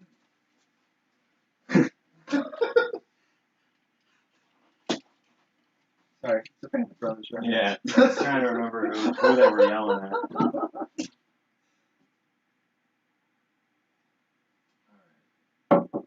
So we can move all these, and then can you do me a favor? There's a box that's MCW's out there that has a few Warnick and a few Miracle. And I want to grab the Warnicks back because they came from this case. RW, NCW.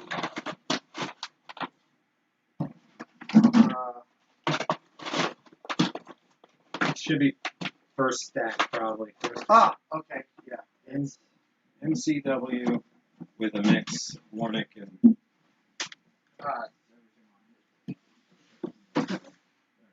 So, on the end stack. Are.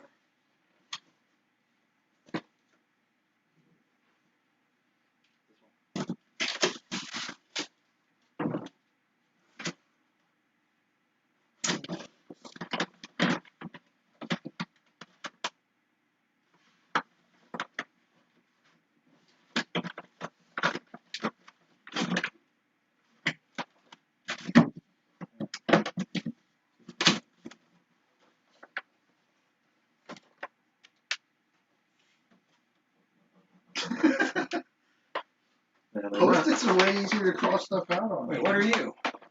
Warnick. Hey. Woohoo. Would you like me to put this back in the office? I'm assuming this is not something you want to throw away. Right. Definitely not tossing Do it. you unfold it and keep it flat for now? No, or you just leave it folded? Leave it folded for now.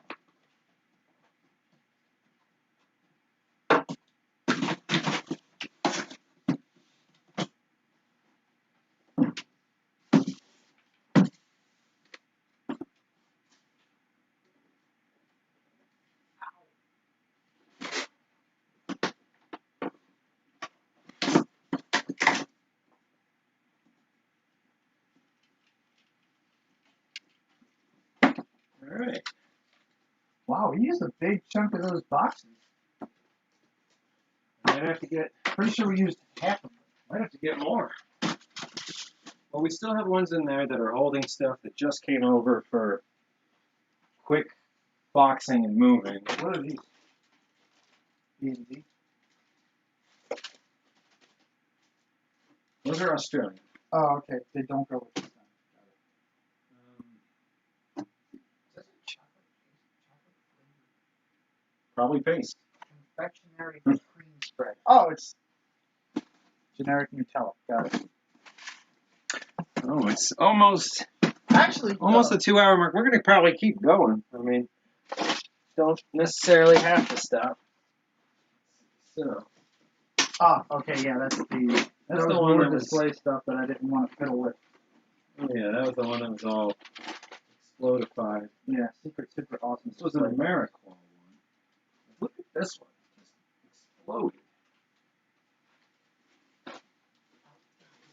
This is mostly sundries. This is a display with Iranian. And what's in here?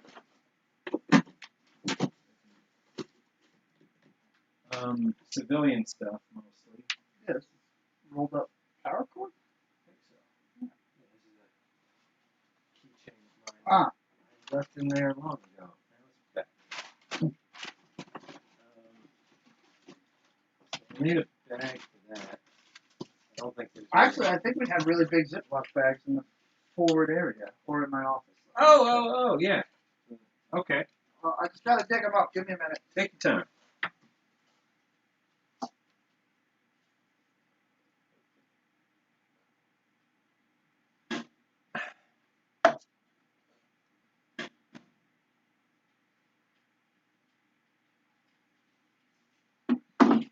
Alrighty. Yeah, meal cold weathers are fun. Great success. One of my favorites. Jumbo. This might be a little big. Is there anything a step down from this? No, those are the ones that Brian has. Okay, like 80 this is where the bags come from now.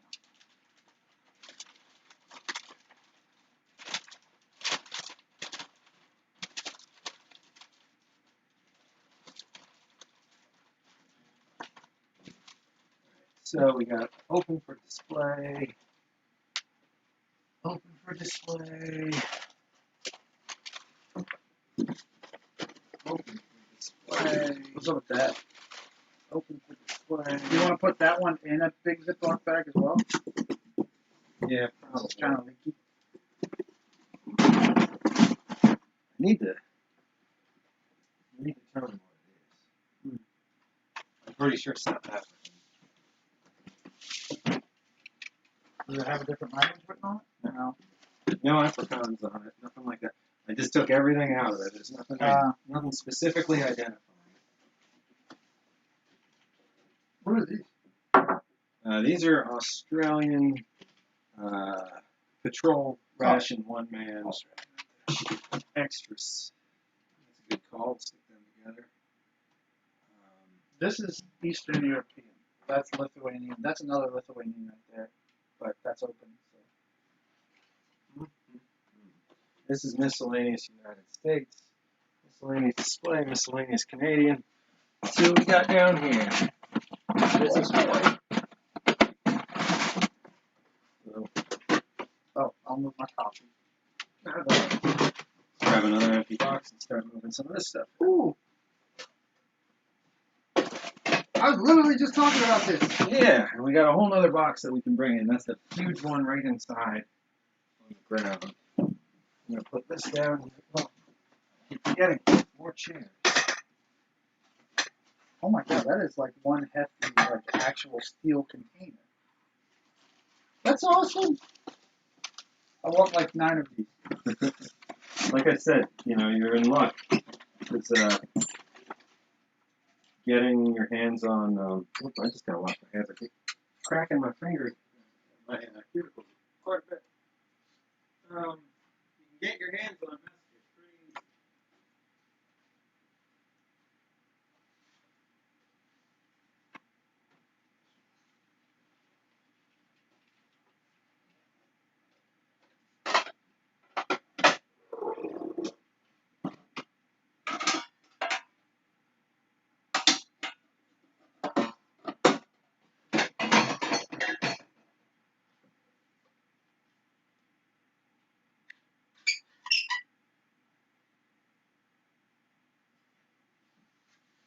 Don't want to get blood all over everything. What is this? That is a condiment container from World War One. Oh, okay. So you put your mayonnaise on one side Oh, and it's. seal it. Oh. Yeah, if you take off either side, wonderful sound. You can see there's a divider in the wall middle. in there, yeah. And so the lid of one side would have your salt and pepper, I believe, or just your pepper. What's this? And can? then that's a container. So. Oh, that's also a container. Well, I'm going to leave it as Yeah, is, but yeah, you could pop this off, and there's a container where you put your pepper in. And then on the small side, you might have a big thing of salt, or you might have had something else. Mayonnaise was one side of this, which is just a ridiculous concept that you'd have a room temperature crammed box of mayonnaise. Ooh, we lost contact with this guy. Yeah, we frozen. Let's see Oh, no, it came back. It's back. Yep. It's back? Yep. Okay. I wonder what happened there. Doing fine on battery. Was this actually from World War II, this one? Or is it surplus? Now, that's World War One. Oh, really? Yeah, this is a model 1918 or 1916. Oh, here we go, 1918. Oh, wow. Okay. So that's just.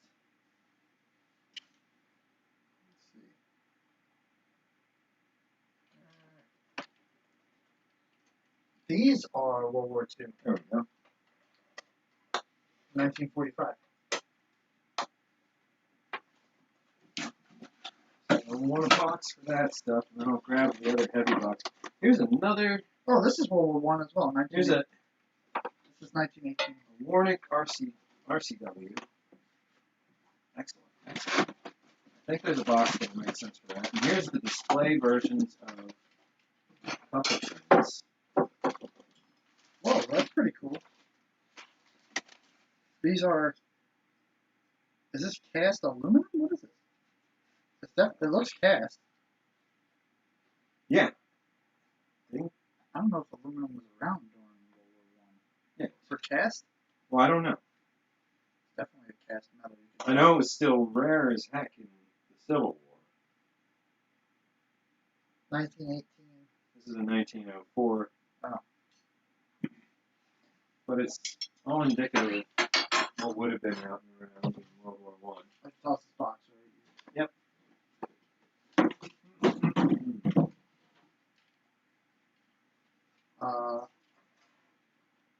We need more boxes. Would you pass me an empty one? Thank you, sir. Well, we got all kinds of chatter now. I was worried there for a minute. Let's see. Oh, yeah, I don't know if you saw my post. I had to get rid of all the displays when I left Montana. They weighed like 1,000 pounds each. No, they weighed hundreds and hundreds of pounds. They were made of glass. They weren't going to survive being boxed up and pushed across the country, and I had nowhere to put them. I moved into a pretty small apartment for the first 2 years out here, and put, everything. I had a storage space in the building I moved into, underground, so it was cool all year, and that's where all of this stuff lived for a little bit. But the display cases I had to get rid of. But what I was saying is just keep an eye on Craigslist, and they pop up all the time. I paid like $50 to $100 per like big display back then, and then keep an eye out for like closing department stores and stuff, because they'll need to give away tons of that stuff usually.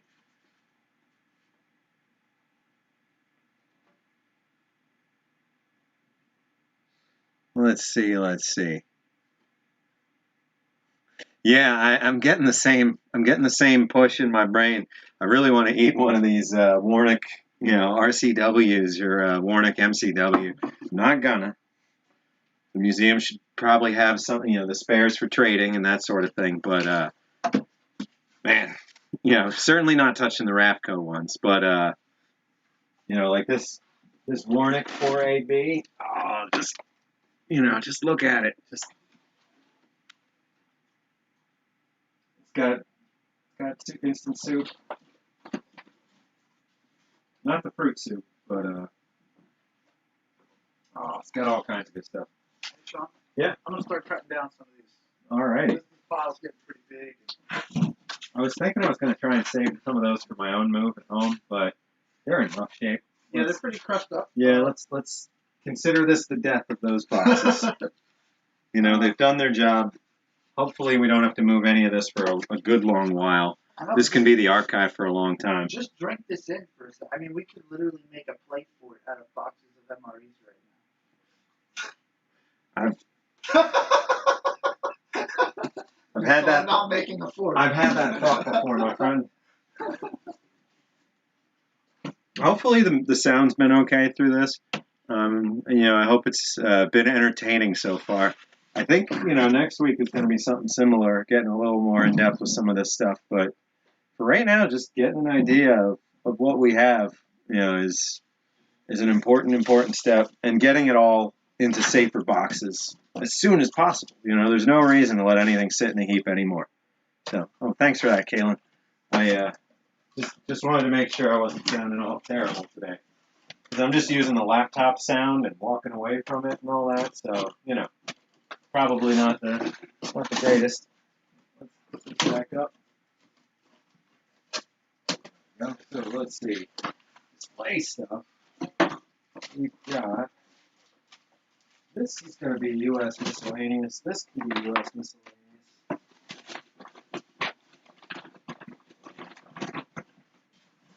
This is display. This is display. Display. So I do want to.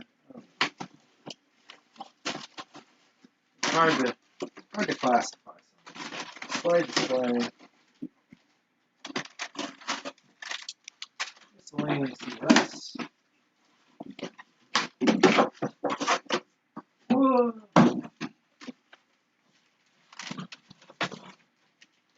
This is part of a B ration. Look. You don't get many pieces from B rats.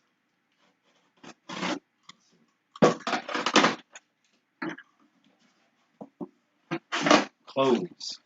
Straight cloves in the olive drab can. Somebody just stabbed a bunch of holes on the top of this. Probably just, oh wow. Probably just love the smell. I mean, okay. Gotta take a whiff of that. World War II cloves. Oh, I was gonna say, yeah, it smells. My mom used to give me cloves for toothache. Gotcha. I thought you were gonna say you smoked jarums or whatever. Oh no. Hey, you never know. We all had a Denny's phase at some point, probably. Or at least I did. I just used to snort Zol off like all the other kids. Let's all right. So we've got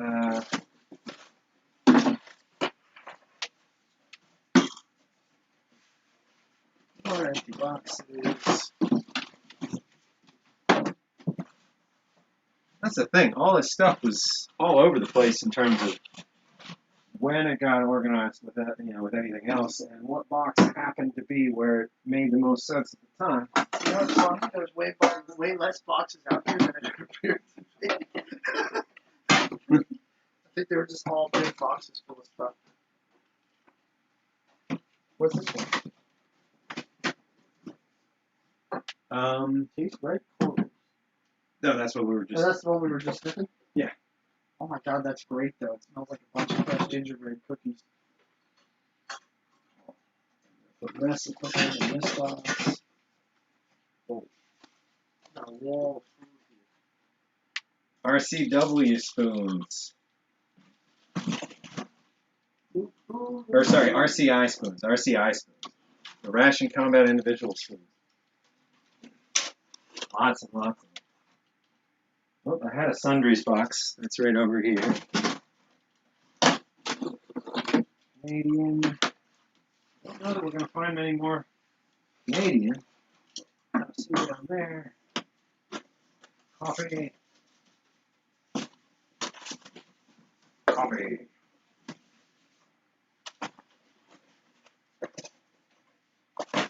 We've got these miscellaneous LRPs still.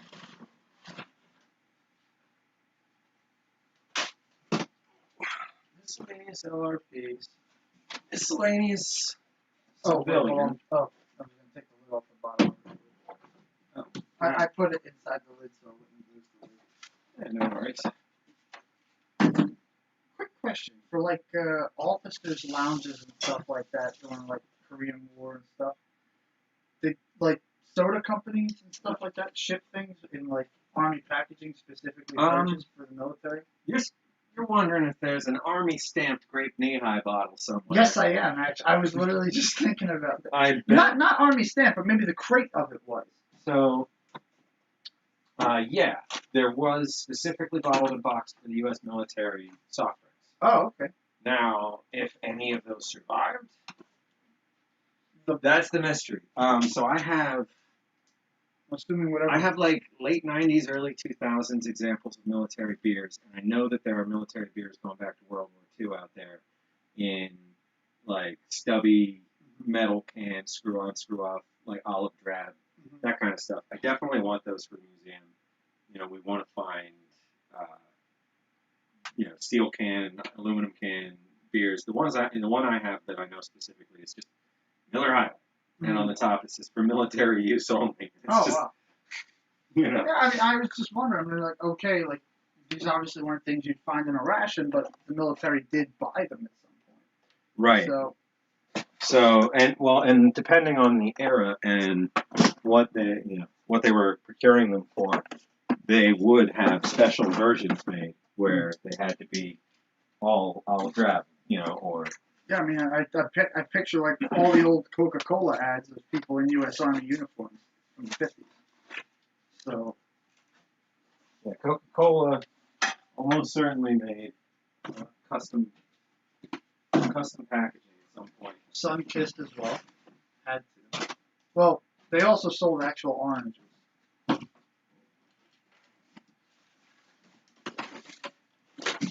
don't know. I'm just curious. Yeah. And these are the questions we will find answers to for everybody.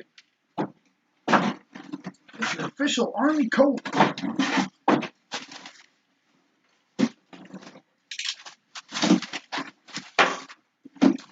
Great if we could find an actual bottle of Nuka-Cola.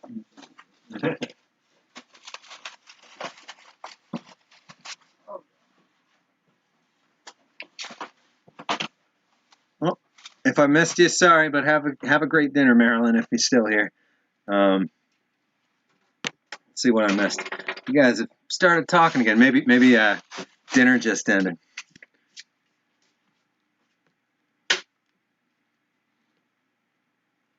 Hey, Sean, don't forget, you got this big old box of other. Oh yeah. There's another box like that and another box like that. It's about to be that time. I'm just still looking for more full rations. It's in that box underneath the Japanese box.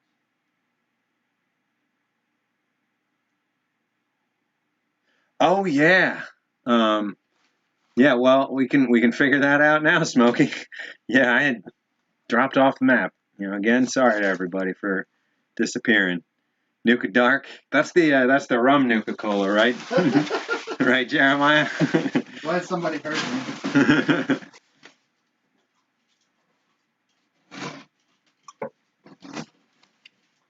I'm a teetotaler now, so none of the Nuka Dark for me. But man, I just can't stop rambling about how much better I feel.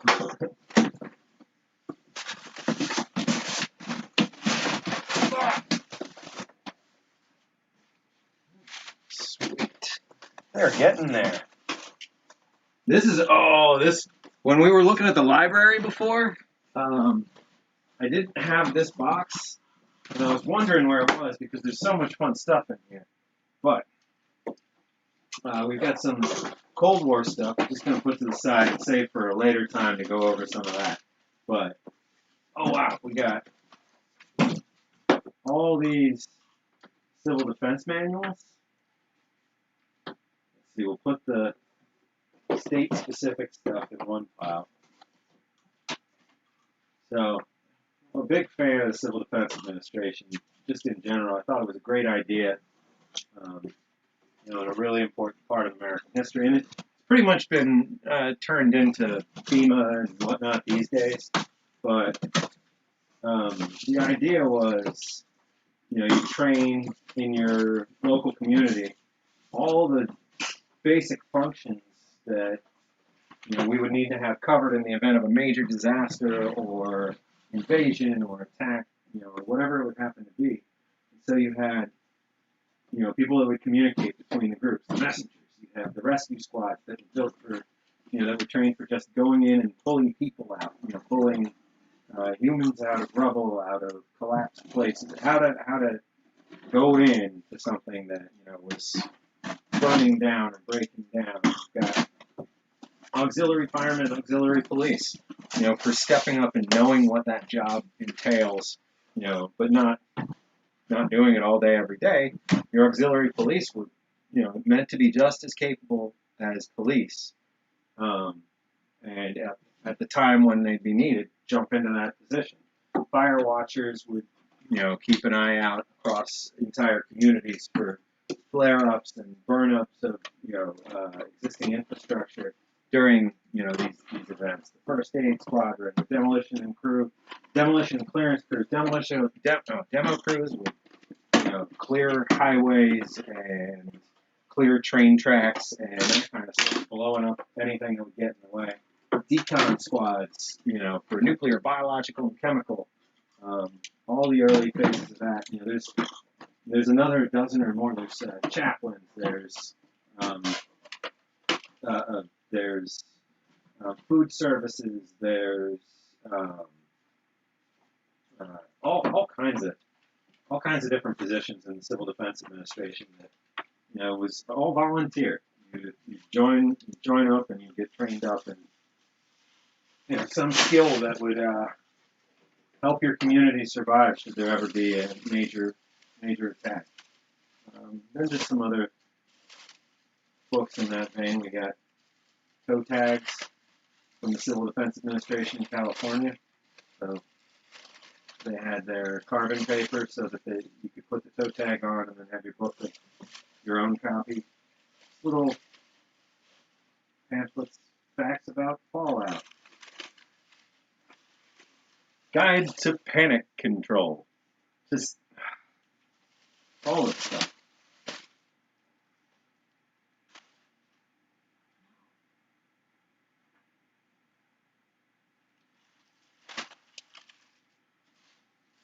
Continuity of state and local government. 4 wheels to survival. Your car and civil defense. The Civil Defense Index. Now here's a great. I've turned this into a poster that I have in my bedroom actually. So this has got a pretty good set of all the different agencies involved, or all the different positions in the Civil Defense Administration. So we got, let's see, we got air raid wardens, auxiliary firemen, auxiliary police, bomb squads, civil air patrol, utilities repair squads, rescue squads, medical corps, nurses aid corps, emergency food and housing corps, driver corps, messengers, road repair crews, demolition and clearance crews, decontamination corps, and the fire watchers. This is just little information about each of these, trying to help in the event that something went wrong. You need to know this stuff. Protection from the atomic bomb. I just love all these. These aeronautic manuals, that sort of stuff.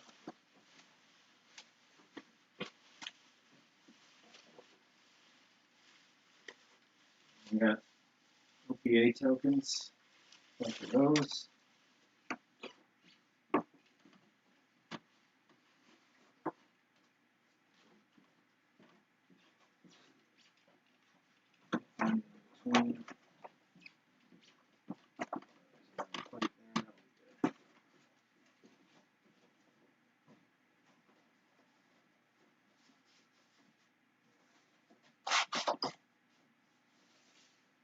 Figure out where I put that.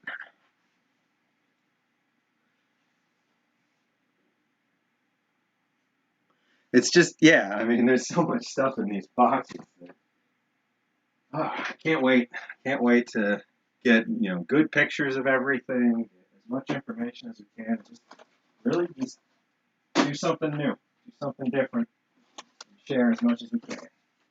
Because it's all so fascinating. And it affects all of our lives in one way or another. Oh, there's another French.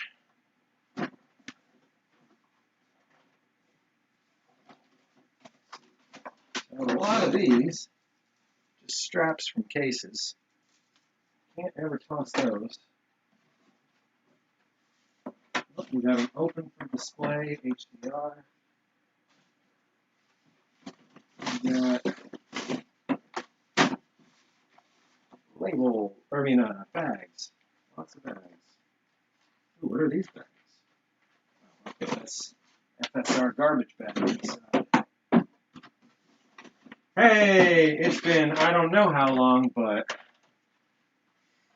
somebody asked about this early on. Russian Mountain Ration. This is empty. I had opened it from the back bottom. But, you know, just to have this. It was a 1991 or 2 Russian that was on display. This is a individual.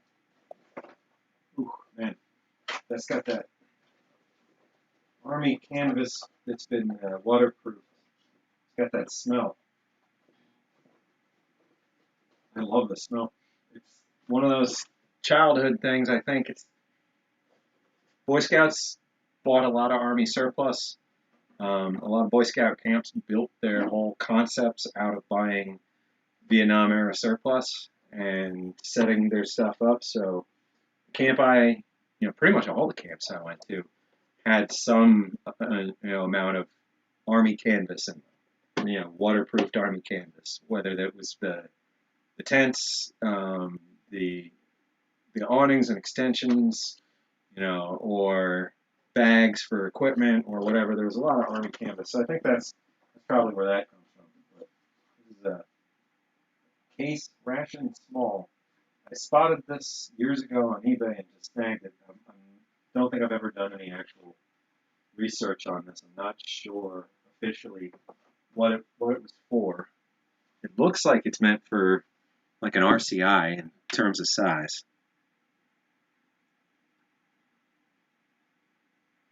Yeah, right, JW, there's some specific smells. Yeah, Girl Scout camps too, for certain. Like the one my sister went to when I was in high school,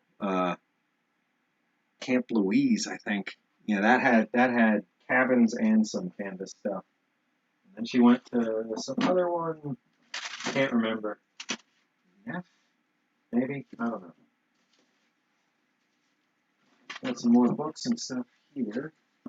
Put that with these. We got, oh, this is fun. This is a heater ration individual mounted troops. This is a cold weather cavalry ration heater. So this is an insulated bag all the way around. It's got a good amount of, I want to say, down fiber fill or something. It's got these heavy magnets and this heater element snaking through this heavy rubber back and forth. And the military, not quite normal size, 24 volt hookup for the like the 1.5 power or the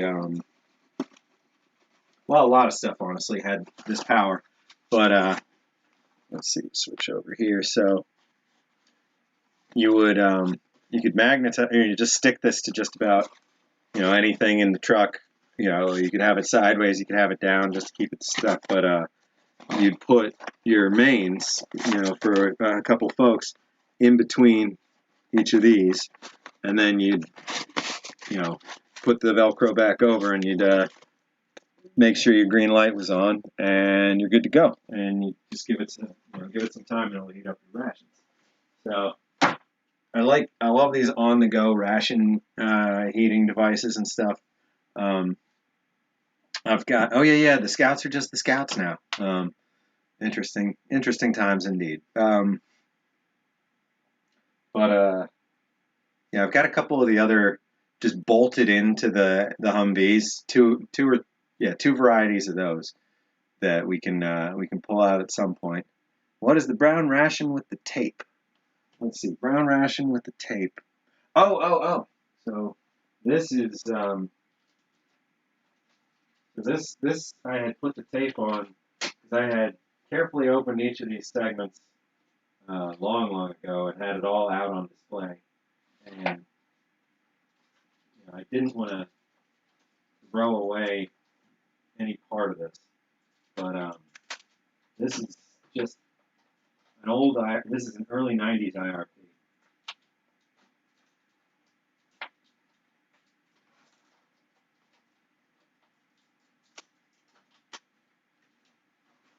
So honestly, these crackers look better than a lot of the later ones. So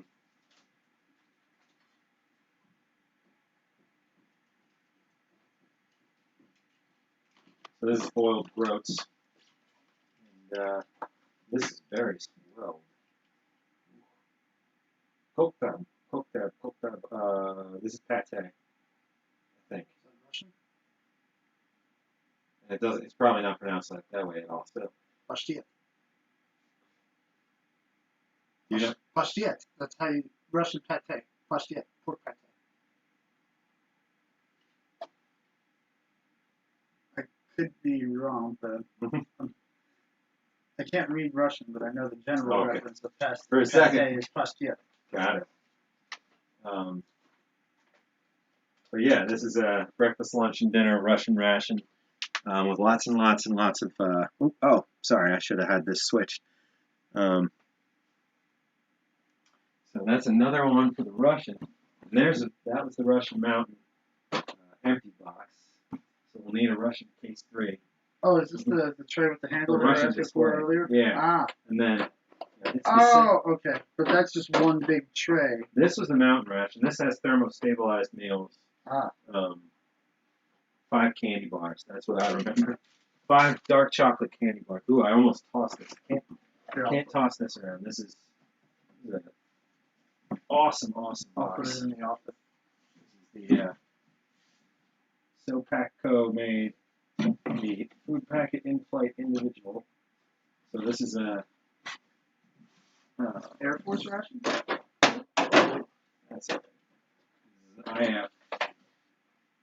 There were 20 of them in here. I don't know which variety this is offhand. This was packed in 1965. So I don't know if that's the IF7 or the IF8, somewhere around there. So that's in the office. All right.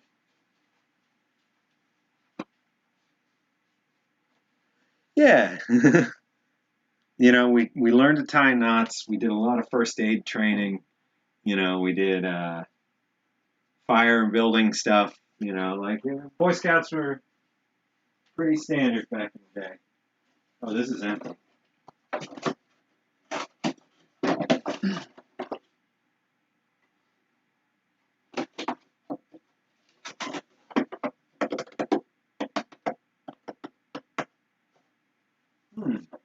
This is a box of cans with all kinds of things that need attention.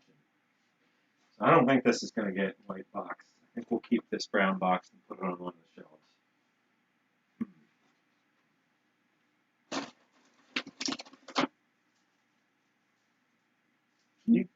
Would it be wrong to plastic seal some of those cans at some point? No, not at all. That would be very right.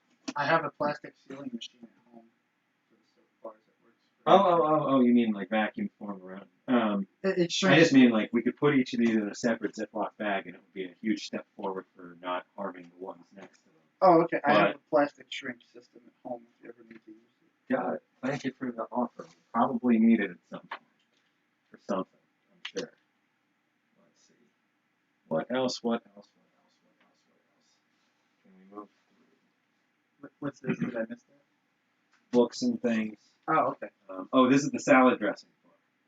Salads and salad dressings book. Everybody remembers the salads and salad dressings book, right? You know, I think this is one of the best episodes we ever had. Was Is that an actual U.S. Army handbook on how to make salad dressing? oh my god, this is one of the greatest things. This is the Department of Defense book on So, salad okay, we learned a few things during this, during the reading of a portion of this book. There are so many things we didn't get to. We learned that you have to get rid of lettuce.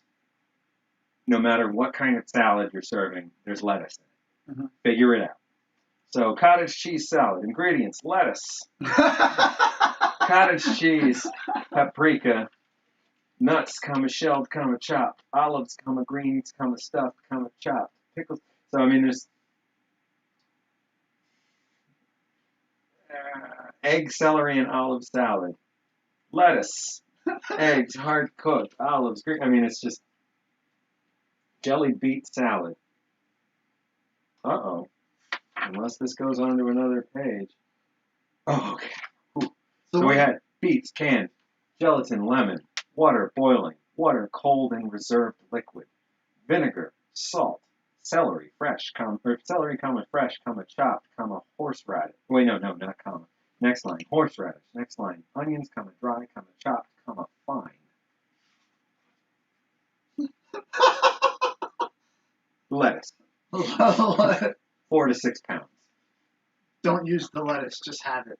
Yeah, so it's all large scale feeding, technical. It's Department of the Army Technical Manual 10-412-4.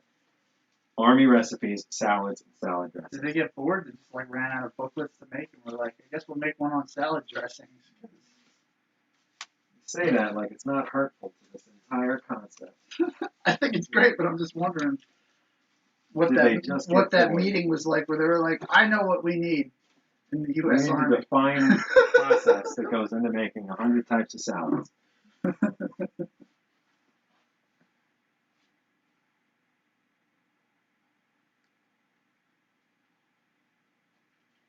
I mean, I could be. I thought IRP just stood for individual ration packet. So I could be wrong there. So it's a 20 that big one was just a 24-hour standard ration. They were all canned up until the mid 2000s. Then they went to the peel top tray stuff.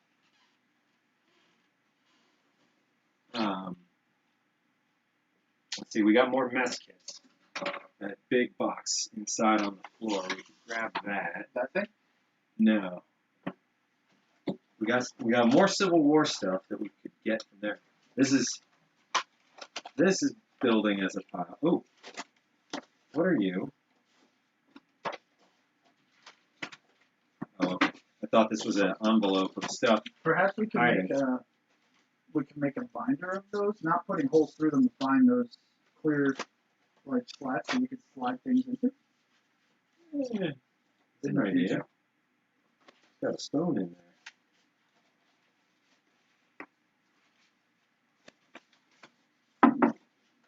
I was gonna get the box open.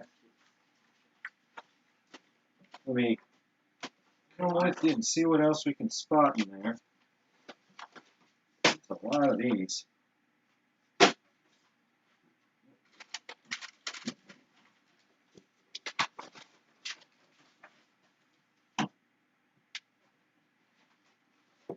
These over here. Alright, well, this is ration carrying equipment, maybe. I'll put that there. Now we need that.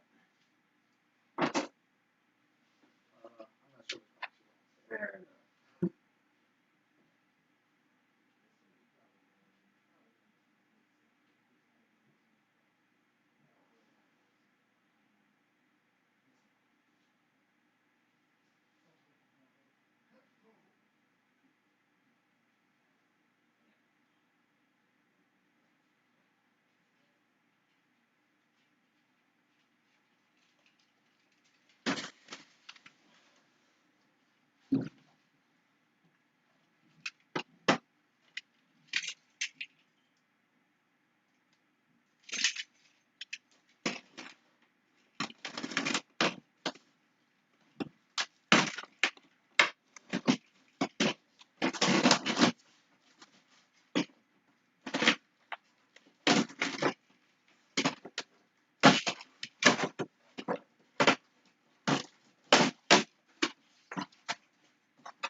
Hey, Civil War Doug ration can. I think you should probably handle that. So this is just what it sounds like. Somebody dug it up? Whoa, whoa, whoa, whoa, whoa, whoa, whoa! Not this. This is not the exciting thing, but this is nice. This is just, you know, we just had that great big pile of these. Well, there's a bunch more. We add to this pile over here, including some Slovenian outer bags and some Canadian inner bags and all kinds of little stuff like that. These are relatively modern. Did you count?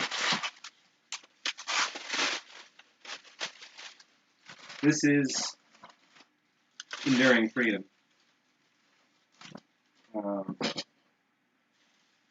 Yeah, this is Enduring Freedom era. I am It's not, not mole, so it's not. I'm not sure what these are. Oh, these are jungle ration bags.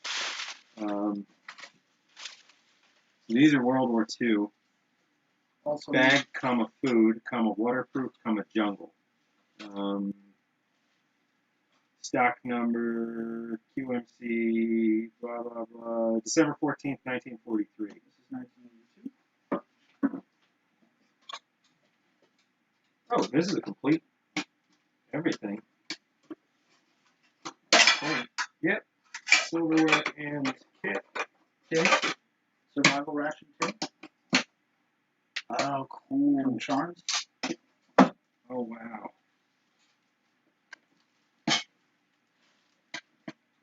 Whoa. Is that what I think it is? Do not Oh, well, open. we're past that now.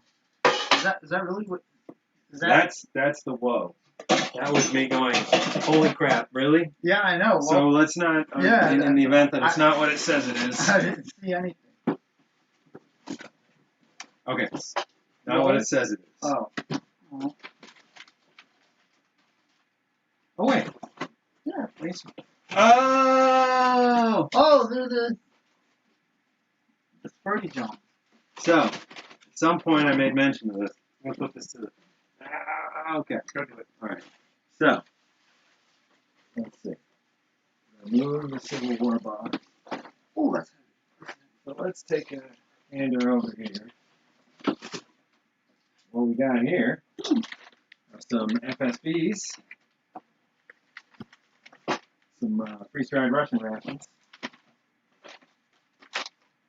and the Russian Space Collection, and the Russian Commercial Space Collection. So these are just the space food, you know, the little, like, you could buy on eBay stuff. Just a couple of those for fun. And then there's a few of the actual, or no, this is the same thing that's in that space food. So,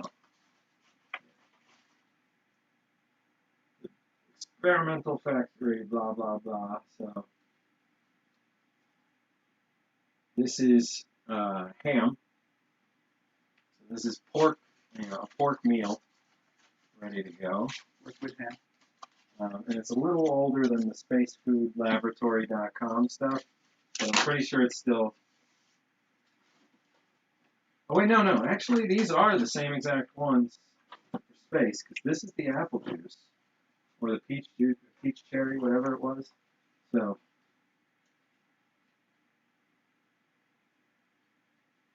this is the new civilian generation stuff, I'm pretty sure. This is still all new stuff. I thought I had one of these that's older, but maybe not. So, this stuff. We've got groats, raisins. I mean, it's essentially raisin oatmeal.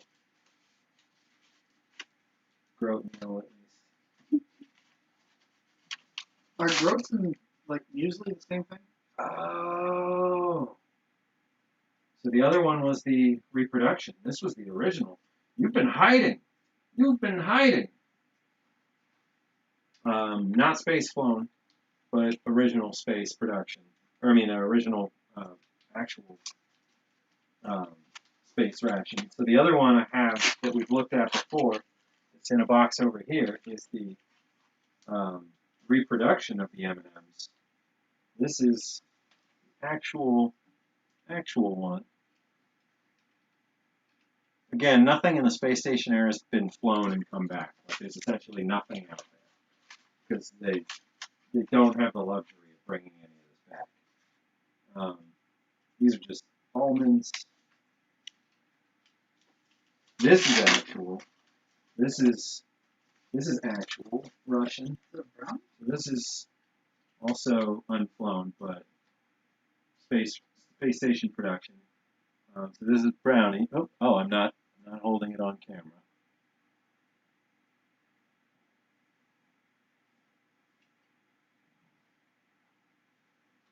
So we got brownies, and then I believe I have bread from the 80s. It's actual space station.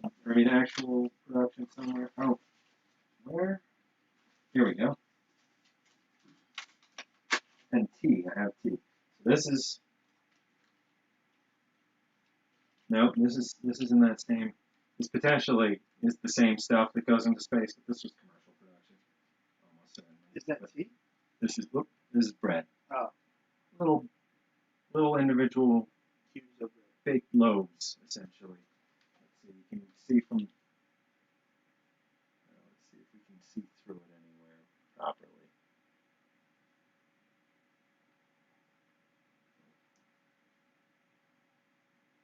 There, almost.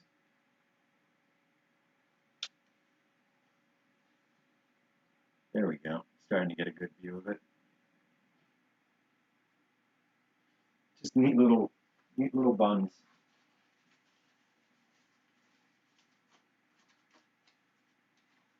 And then there's one other in here.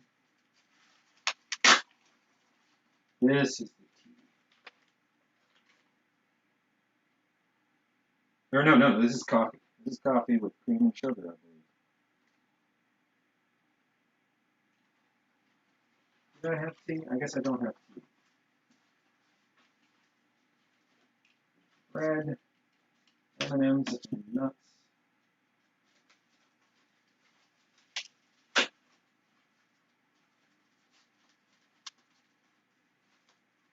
Oatmeal, brownies. So this is a nice box to find. This is a great one to find. Oh, I just pulled this out, but I don't want to touch any of it. So this is all you. That looks Civil War. Yeah, so you fiddle with that. We're going to put this off to the side for a moment.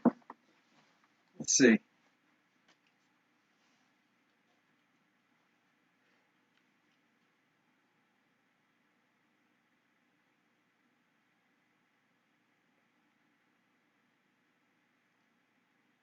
Yeah, those tubes are pretty big. The meals are like 150 grams or something like that.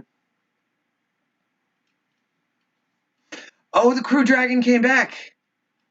Oh, fantastic. I must have, I wasn't paying attention. Oh, that's fantastic.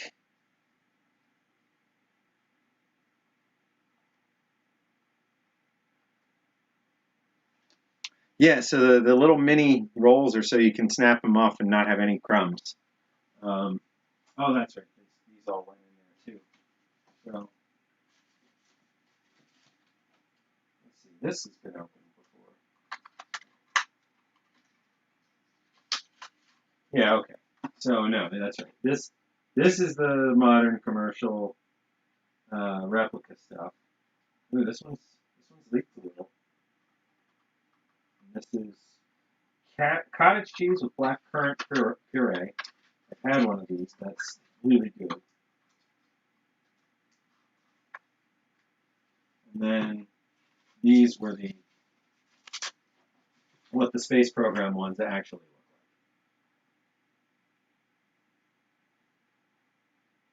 look like. So they're sizably bigger than the commercial aftermarket equivalents.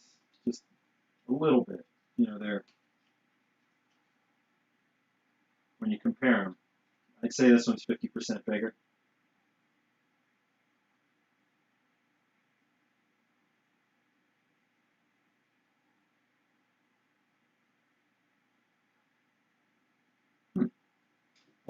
30% more calories.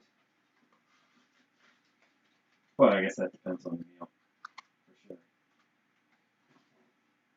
This one, the ham.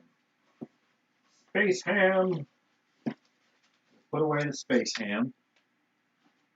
Although, these freeze-dried rations, I'm going to pull them out of there. We need to find the last Russian box, or make a new Russian box. Add all those. Let's see. Space. Let's see. So we've got, well, it's all right. There you go. You're safe. Let's see, what do we got here?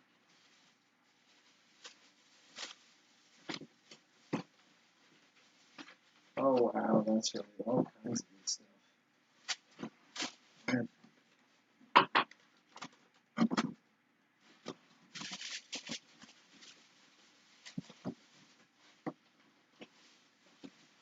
this was a deal. Got cookie chocolate covered.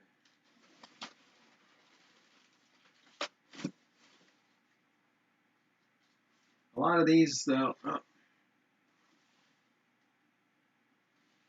lot of these didn't hold up too well. Remember these going bad. These are just personal trading stock and rando stuff in here. Liquid beverage powders, cookies, accessory packets. Lots and lots of accessory packets.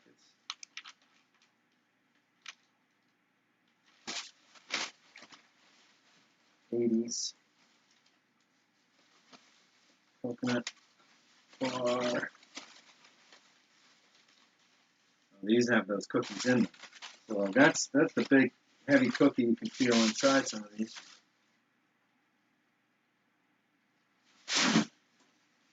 Let's see. So this is all spare snackables, Canadian and Canadian. Go ahead and go with the other box of Canadian. Glad I didn't move that along just yet. Move this Civil War again. Oh. Alright, so we got a bunch of these. Put them there.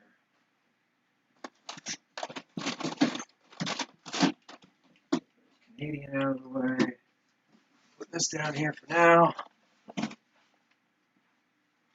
This down there for now.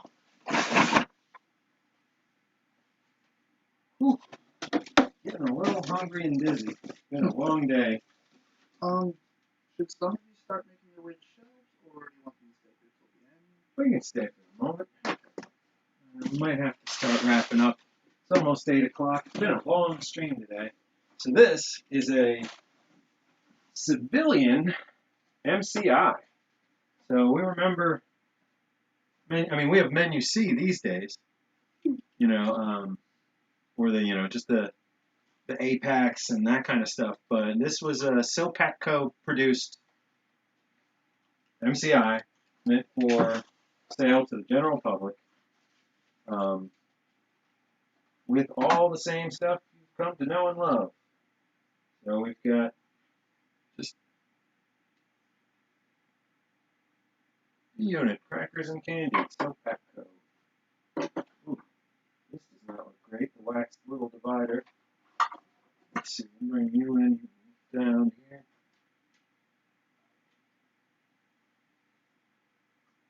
So we got pound cake. These are all 10109 or 60101, probably 10109, but 3109.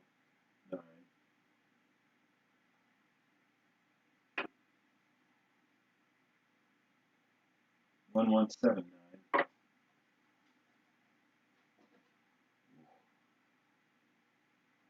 gonna have to wash my hands. So this is leaking for sure. Alright. Definitely gonna want to put this in the bag and not right back in the box. Chicken Brunswick stew. Look at all that.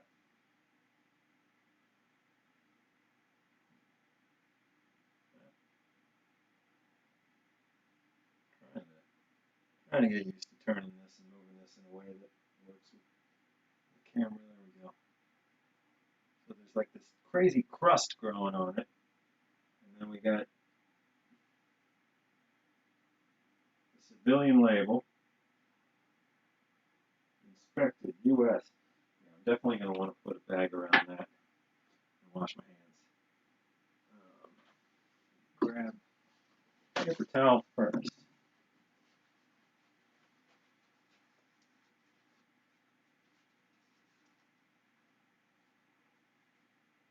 Don't want to wipe too hard just because there may be some particle that's holding back,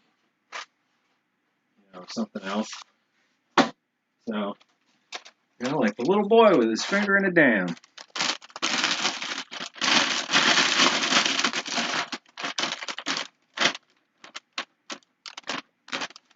MCI accessory packs? Well, it depends on the era. If pre-1972, I want to say, then cigarettes. If not, then no cigarettes. But generally you're going to have chewing gum, matches, toilet paper, that sort of thing.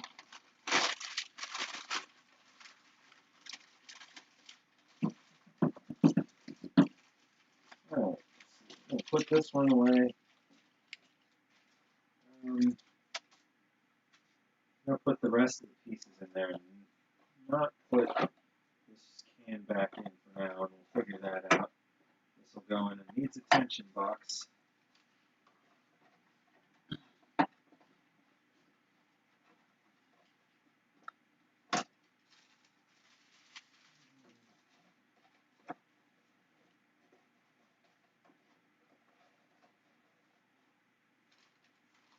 So, put this. Got one open in the other room. I'll be right back.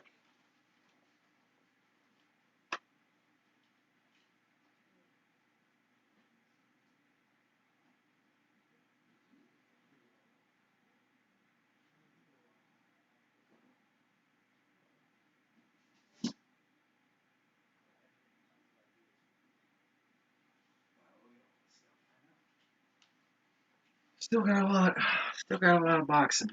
I want to talk about it. Yeah, that didn't look like it had gotten too bad, James. It looked like it was just starting to really leak. So we'll separate that stuff while the other cans were still in good shape. I'm gonna go wash my hands. I'll be right back again. Yeah, I had to do the same thing.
Whew, all right.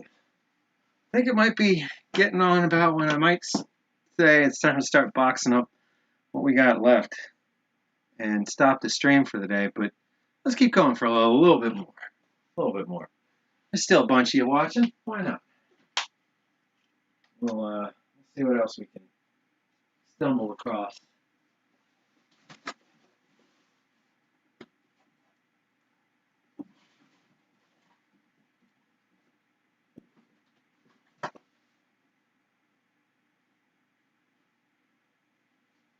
Okay.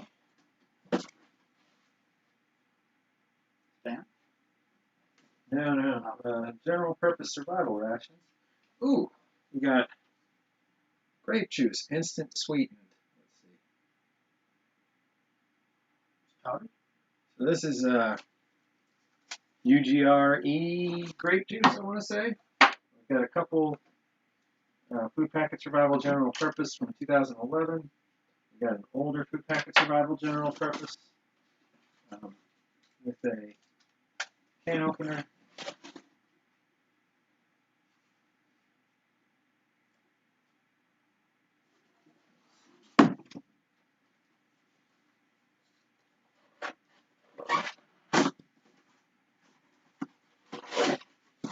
Got a Civil War teapot.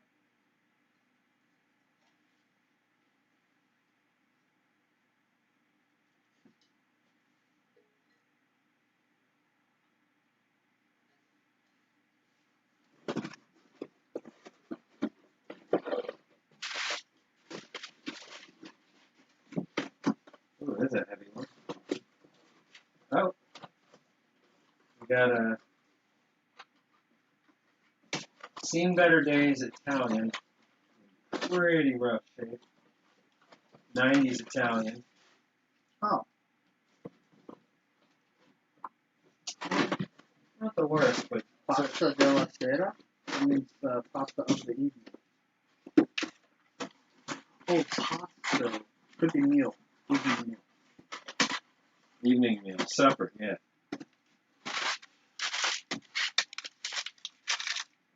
Oh, I have to stop that. We don't know. Paper adds up. Yeah, I believe it.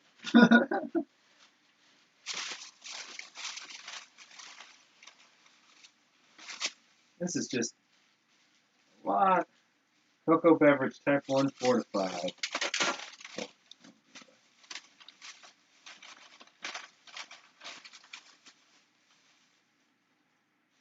Paper version. Beverage based powder. Grape.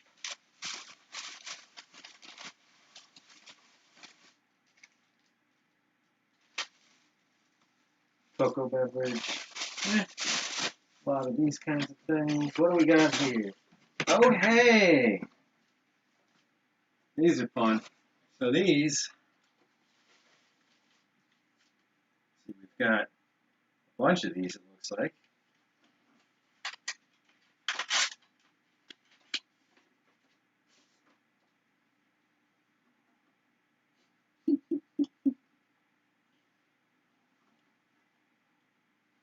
These were made by the McIlhenny Company, makers of Tabasco, and distributed over generations. So there's, I don't know if I have a couple different varieties or if I have a bunch of the same one. I believe I have a bunch of the same one.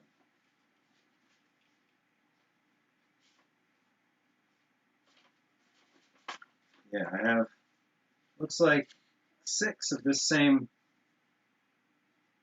one. But that's great. So we'll be able to have maybe a few of these as trading stock. Ooh, oh, this is the box of nut rolls. Ah, just little memories coming back. This is the level that I wanted to eat things but had fear of eating things. You know, that's how many nut rolls I tried to say, like, okay, there'll be one that's edible among these. Nut rolls and pound cakes. This is the kind of reason, or this is the kind of stuff that led to eventually creating the concept of the museum. What kind of nut has 100 of these things, or whatever, I mean, 20 something of these things.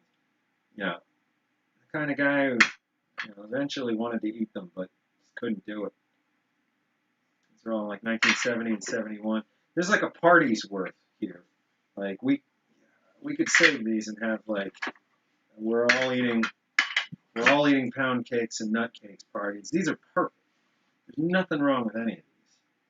These are all 1970, 1971, 70, 70, 70, 70, 70, 70, 70, 71, 71, 70. Just all chocolate nut rolls and pound cakes. And then, what was this box I just pulled out of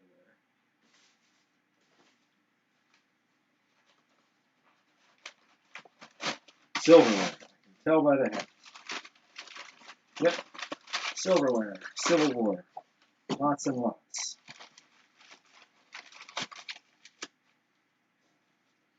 This ration bags can go over here. This Digicam canteen there. These are Russian.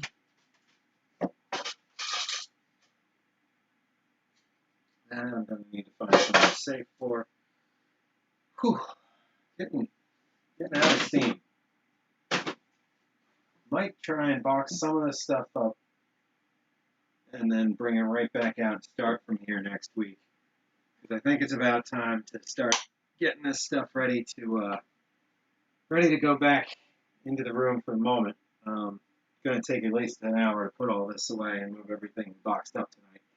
And going to be back and forth to the room the whole time. So it won't be as interesting. So I think I'm going to cut it here. Let me just check in with chat.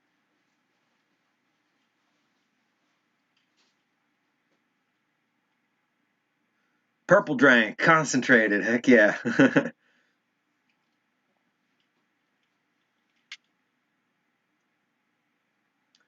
Ooh, so somewhere in here I've got one of the very first Mountain House commercial meals ever. 60s, I think, but somewhere amongst all this. Smoky.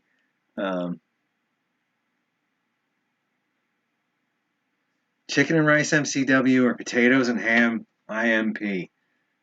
Oh, I mean, gotta go with the MCW.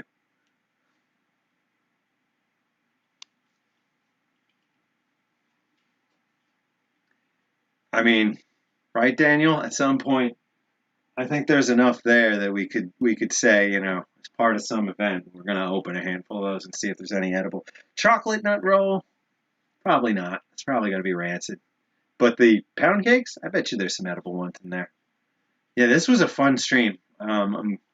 Just look at that box pile in the back, how much smaller it is. We'll give one more look out here. Look at all this. All this that we started getting figured out. What'd you say? There's like 400 items here? Oh, God, I don't know.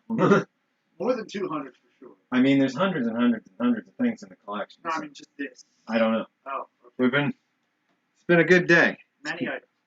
Many items. Okay, so I really appreciate everybody sticking through for pretty much 3 whole hours here. I think this was one of the better ones, and that's the point.